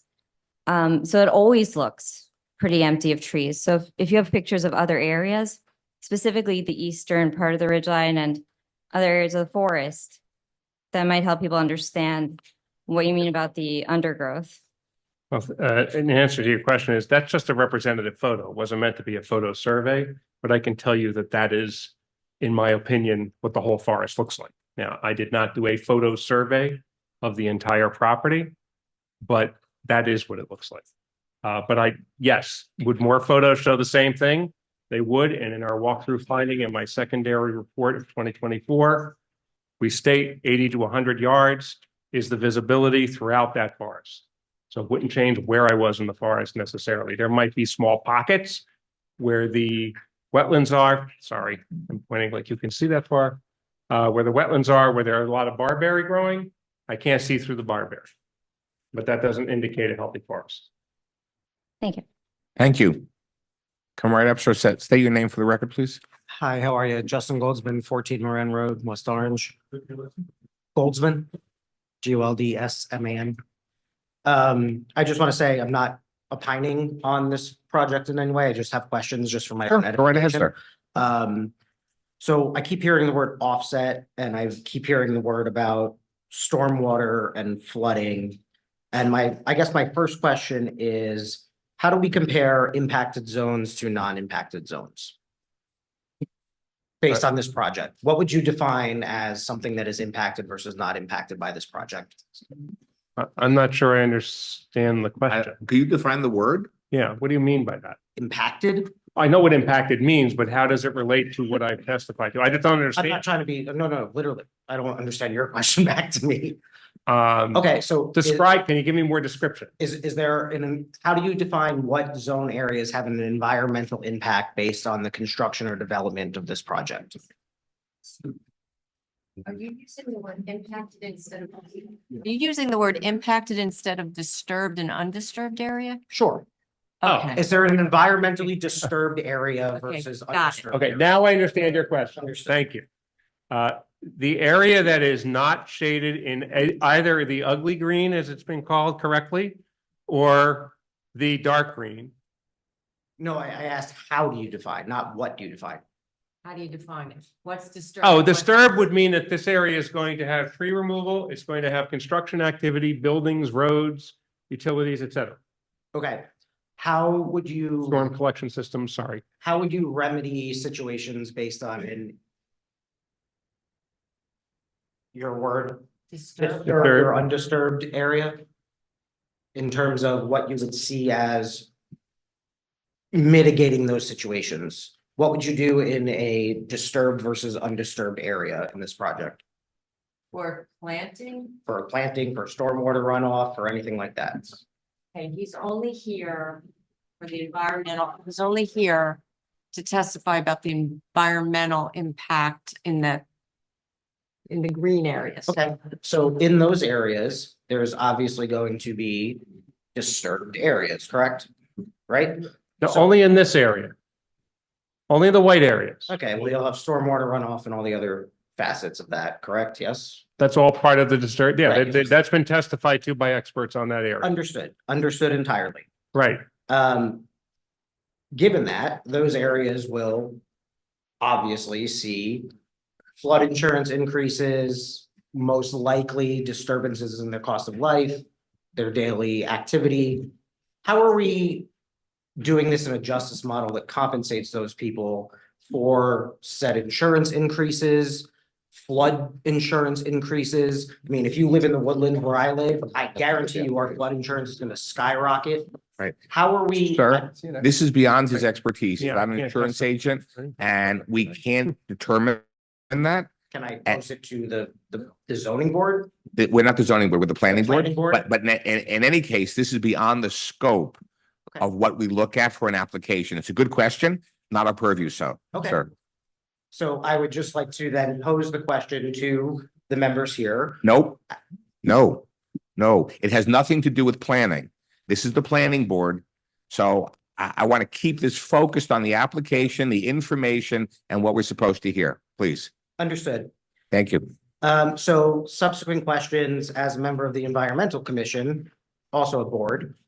I would like to ask the continuity study and the indigeneity of the plants that we are replacing and the trees that we're replacing as to how they relate to those impacted zones as they relate to stormwater retention. An oak tree versus a redwood retains water at different rates, and we charge them based on the current tree canopy ordinance at different levels. So I would like to know how we are incorporating those things into this development plan. If I chop down a 500-year-old oak tree that takes up a gallon of water a day versus a sapling that takes up an ounce of water a day, how do we go about doing that? I think that's a legitimate question, sir. Legitimate question. Is that in anywhere of your reports?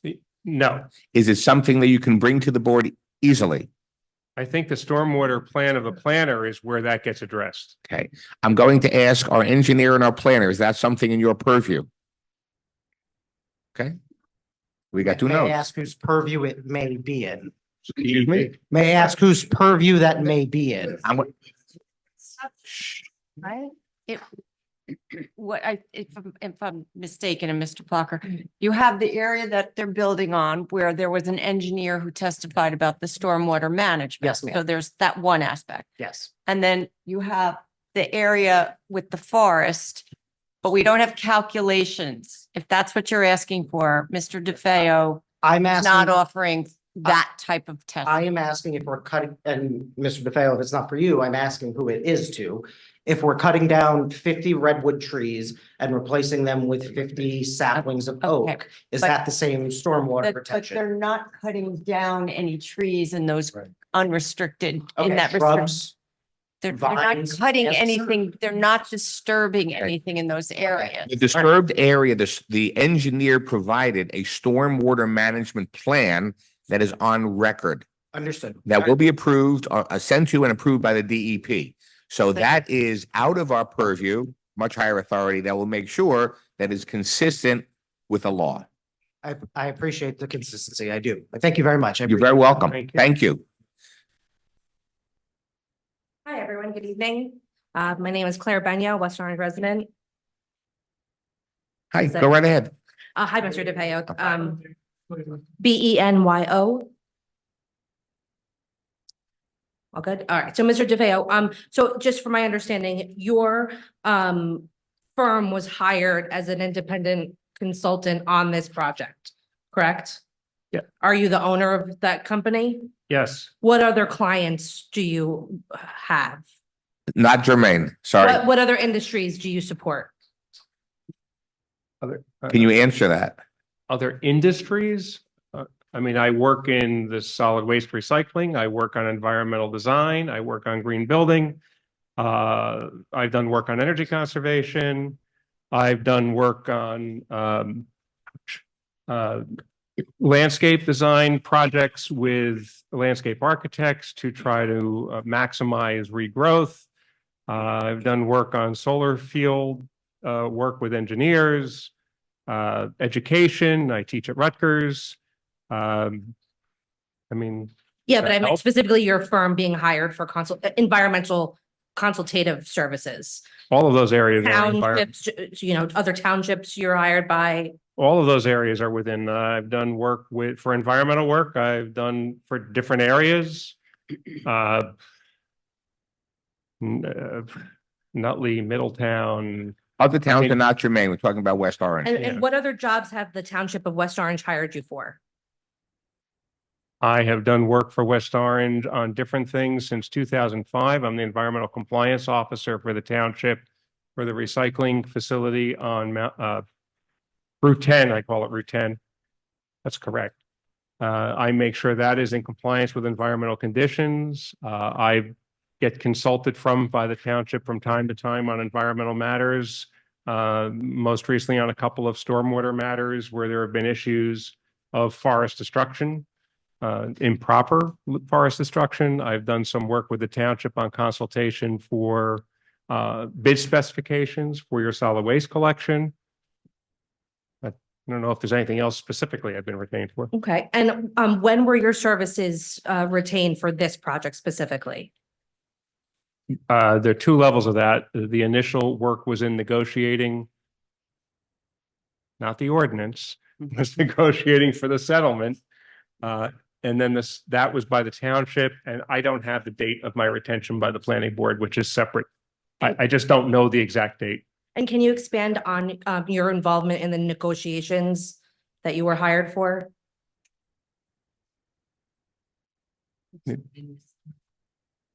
I just want to make sure I can answer. Expand on the services that he was hired for in To do- 2019. I think you already testified to that, but in terms of a settlement negotiation, there may have been some. He's mentioned confidential several times that he was hired to negotiate. Go ahead. In terms of the settlement agreement and negotiations, I don't know the role, but in terms of I can the answer. services to the township, if you can describe it, Um, anything that's not attorney-client privilege, go ahead. I think the best answer is to help develop Schedule C, I believe it's called. Okay. My job was to develop the environmental parameters for Schedule C and try to get them included. Can you help me understand what Schedule C is related to this project? This is part of it, the tree fencing and the tree issues, which is the predominant element. Schedule C is called Design Terms and Conditions. Okay. And so what were the scopes and services that you were hired for this project? The second part of this project? The most recent hiring, I should say. My retention by the planning board was to do and prepare for what you've seen tonight and prepare reports on this issue. And what were involved in what was the scope of services? What were your deliverables? I'm sorry, ma'am, he's gone over that through his report and through his PowerPoint. So Is he not able to? well, the public has heard it. We're going to try not to repeat things that have been done a few times already. So. So next your, question, your sole deliverable for the project was this report, is that correct? There are 2 reports. 2 reports. Okay. And so you were hired to do environmental evaluation. And so we heard a lot about the deer specifically. What other environmental factors have been evaluated for other animals as far as endangered species? What other evaluations have been done besides the size of the trees and the number of the deer? By him. By him, yes. And none, those issues are dealt with by the DEP. So you counted the trees and you counted the deer and you consider that as sufficient environmental assessment of the He situation? didn't count the deer. I want to make the record clear. He didn't count the deer. I observed deer. He Very observed different. 10 deer, correct? Okay. So he Did not observed count. 10 deer and made an estimate on a tree count. And do you think that that is a encompassing evaluation of an entire environmental impact of this project? You're not required to do. The scope of Mr. DeFeo's retention is being mischaracterized. I believe, and Mr. Chairman, correct me if I'm wrong, he was originally retained by the town in connection with pending litigation. The case settled, the property was rezoned, we made an application.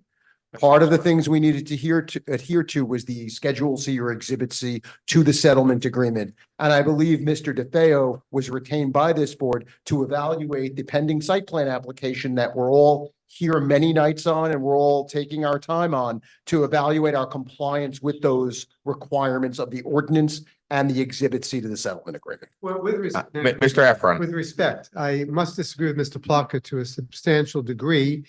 The ordinance and the settlement agreement state that Mr. DeFeo was here as an environmental consultant with respect to this project, not just limited as Mr. Plucker just described. And although Mr. DeFeo was chosen to spend a great deal of time on the deer fence and related issues, his actual charge or brief, so to speak, is much broader. He's here as an environmental consultant and he has addressed other issues beyond just the deer fence. But it's not limited solely to evaluating the compliance of the developer in connection with the application. He's here as an environmental consultant in a much broader context. And that's what the ordinance says, and that's what the settlement says. It is not limited, as Mr. Plucker has said. Where in the ordinance Yeah, does I it don't say see that? that in Bruce? the It's not. ordinance. The settlement agreement says he is retained. Wait, you said the. Wait, ordinance and the one settlement. at a time. He's going to hit me. The or- One at a time. We want a clear record. Don't put that on the record. I'm sorry. Okay. Mr. Plucker, respond to what Mr. Efron said, then Mr. Efron can respond. I just want to know, Mr. Efron, you've said a couple of times, 2 or 3 times tonight, that either the referral and input of an environmental consultant or even Mr. DeFeo specifically, I'm not sure which one, I don't want to put words in your mouth, is set forth somewhere in the actual ordinance. Yeah, the problem is dialectical. The ordinance adopts the settlement. And the settlement says Mr. DeFeo is to be the expert as an environmental consultant on this case. So it's all, in that sense, one and the same. He's here, I'm only making the point to dispute, from my client's perspective, Mr. Plucker's more limited description. He has here as an environmental consultant, not merely to evaluate the compliance by the developer. That's all I wanted to say. And when I cross, we'll go into more of that from our perspective. Fair enough. Thank you. Thank you. Ma'am, continue. Is Mr. Plucker the legal representation for Mr. DeFeo? No. No. So I asked a question of Mr. DeFeo and Mr. Plucker chimed in, so I would like to re-ask my question to Mr. DeFeo Go specifically. right ahead. Do you think that the evaluation that you have provided for your consultation services encompasses sufficient environmental impact for this project that of tree counts? Within the scope of my retention, yes. And what is your relationship to the applicant? I have no relationship to the applicant. Has the applicant hired you for any other project or evaluation or guidance or consultation? I will state again, I have no relationship to the applicant. That means I've not done any work whatsoever with this applicant. I never heard of this applicant before the first meeting I had with them on behalf of the township. Okay. And do you have any involvement in the actual installation of the fence, No, of the deer fence? I have no involvement, no ownership of a fence company at all. You seem to have a lot of knowledge, though, about the cost of the fence. Correct. That was part of my charge by this board, You were charged with evaluating the cost of the installation? to find out the feasibility of deer fence installation. So I researched that cost by interviewing people who have installed deer fence. And whose responsibility is it to pay for the installation of the deer fencing? To my knowledge, the applicant. Okay, and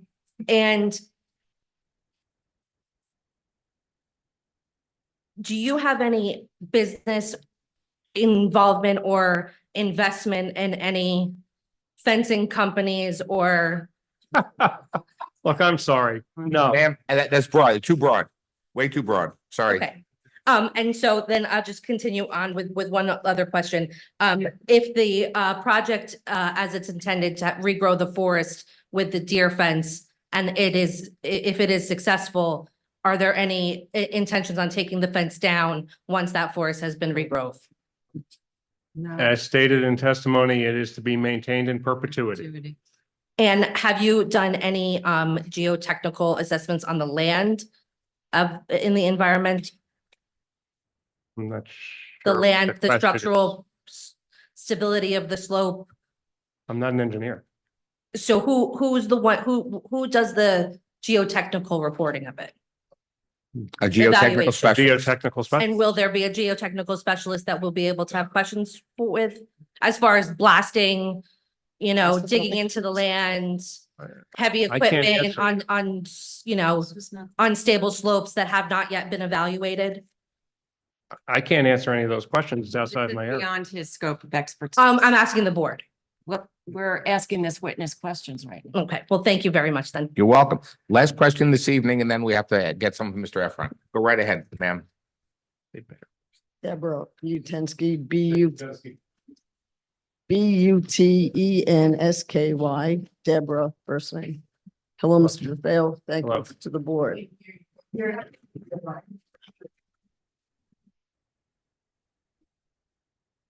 So my question as the environmental expert is,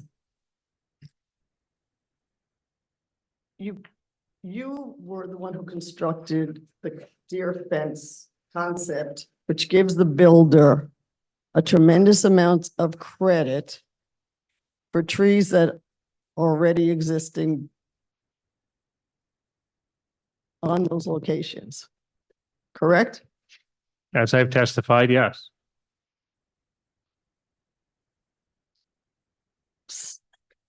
So what evidence do you have that this is the optimum way to protect the forest as opposed to removing the barberry without deer fencing, which would not give this builder so much credit? I'm going to object. This formula is in the ordinance. We submitted a plan. We had to follow the ordinance. This board has to follow the ordinance. Mr. DeFeo did testify. He was the town's consultant in connection with the settlement.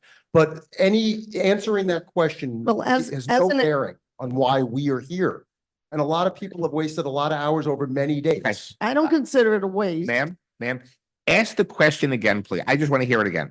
Well, the question is, I didn't hear any scientific evidence based on the testimony that deer fencing is the proper and only way to rehabilitate the forest. Okay, Mr. DeFeo testified about a couple of ways to do it. And as an expert, he said, this is the most reasonable way to do it. But Short that's of. opinion. That's That- not that's correct. scientific. That's exactly That's correct. It is his- opinion. Ma'am, you're exactly right.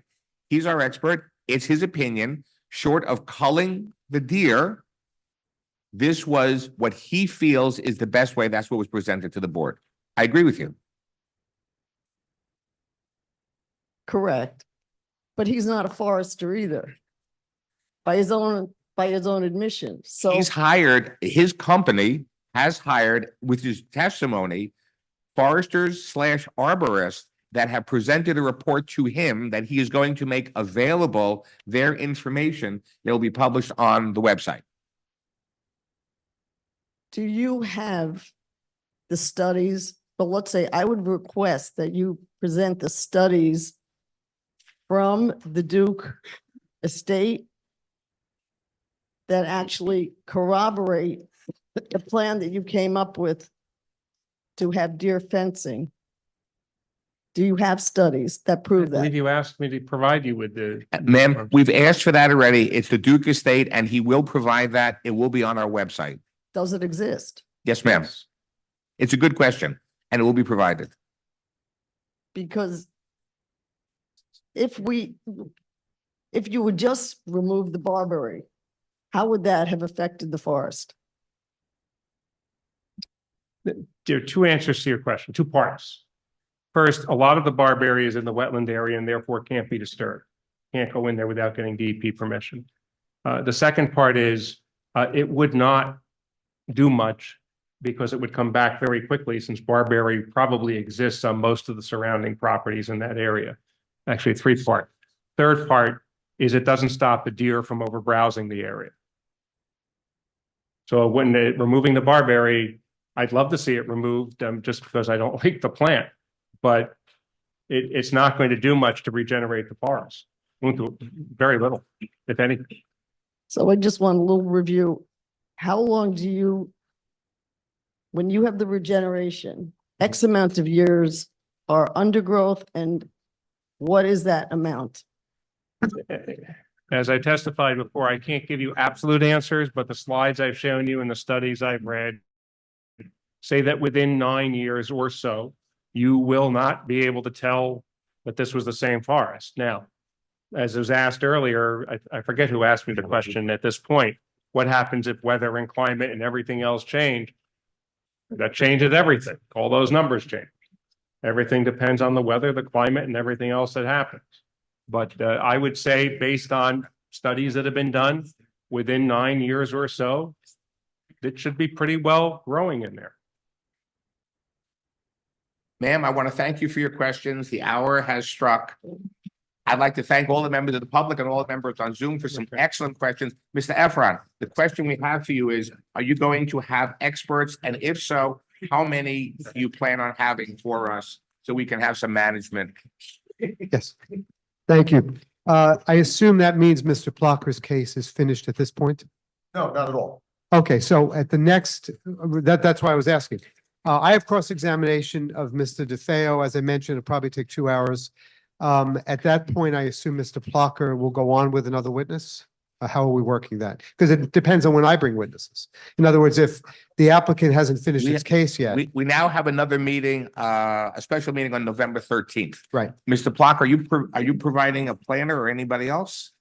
We have a planner and we'll likely have a couple of other witnesses that. we're Okay, working so the with. first thing will be cross-examination of Mr. DeFeo. We'll see what time it is and we'll go from there. So I'm not trying, it doesn't matter so much to me, but I just want to understand. I assume the applicant, assuming there's time left in the meeting after Mr. DeFeo's finished, would move on with its next witness. Is that correct for November 13th? Depends on timing, yes. Yeah, but assuming time. Okay, so I will not bring a witness till the next meeting, December 13th. Okay, so what And- we're gonna do, sorry. December 11th, sorry. It's December 11th? November 13th. No, the next meeting is November 13th. Correct. It appears that I will cross Mr. DeFeo, then Yes. if there's time, Mr. Plucker will call more witnesses. So I won't bring a witness until the meeting after that. Okay. Okay. We know that date yet or?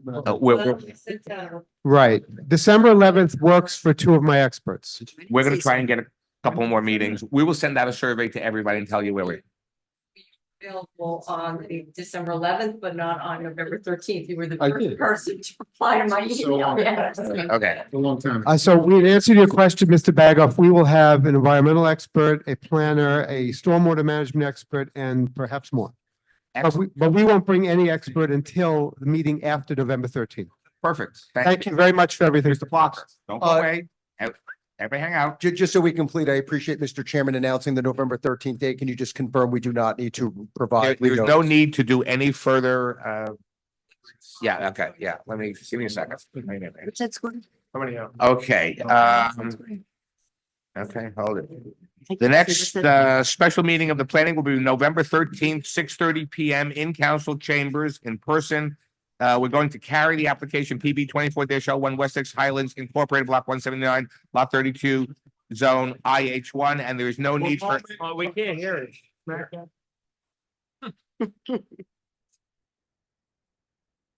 The meeting will be carried. There's no reason. What is it? No further notice is required. The next regular meeting of the planning board will be November 6th, November 6th, 2024 at 7:30 PM via Zoom. Do I have a motion to adjourn? All in favor? Again, the eyes are above the nose. Thank you all, ladies and gentlemen, here and on Zoom.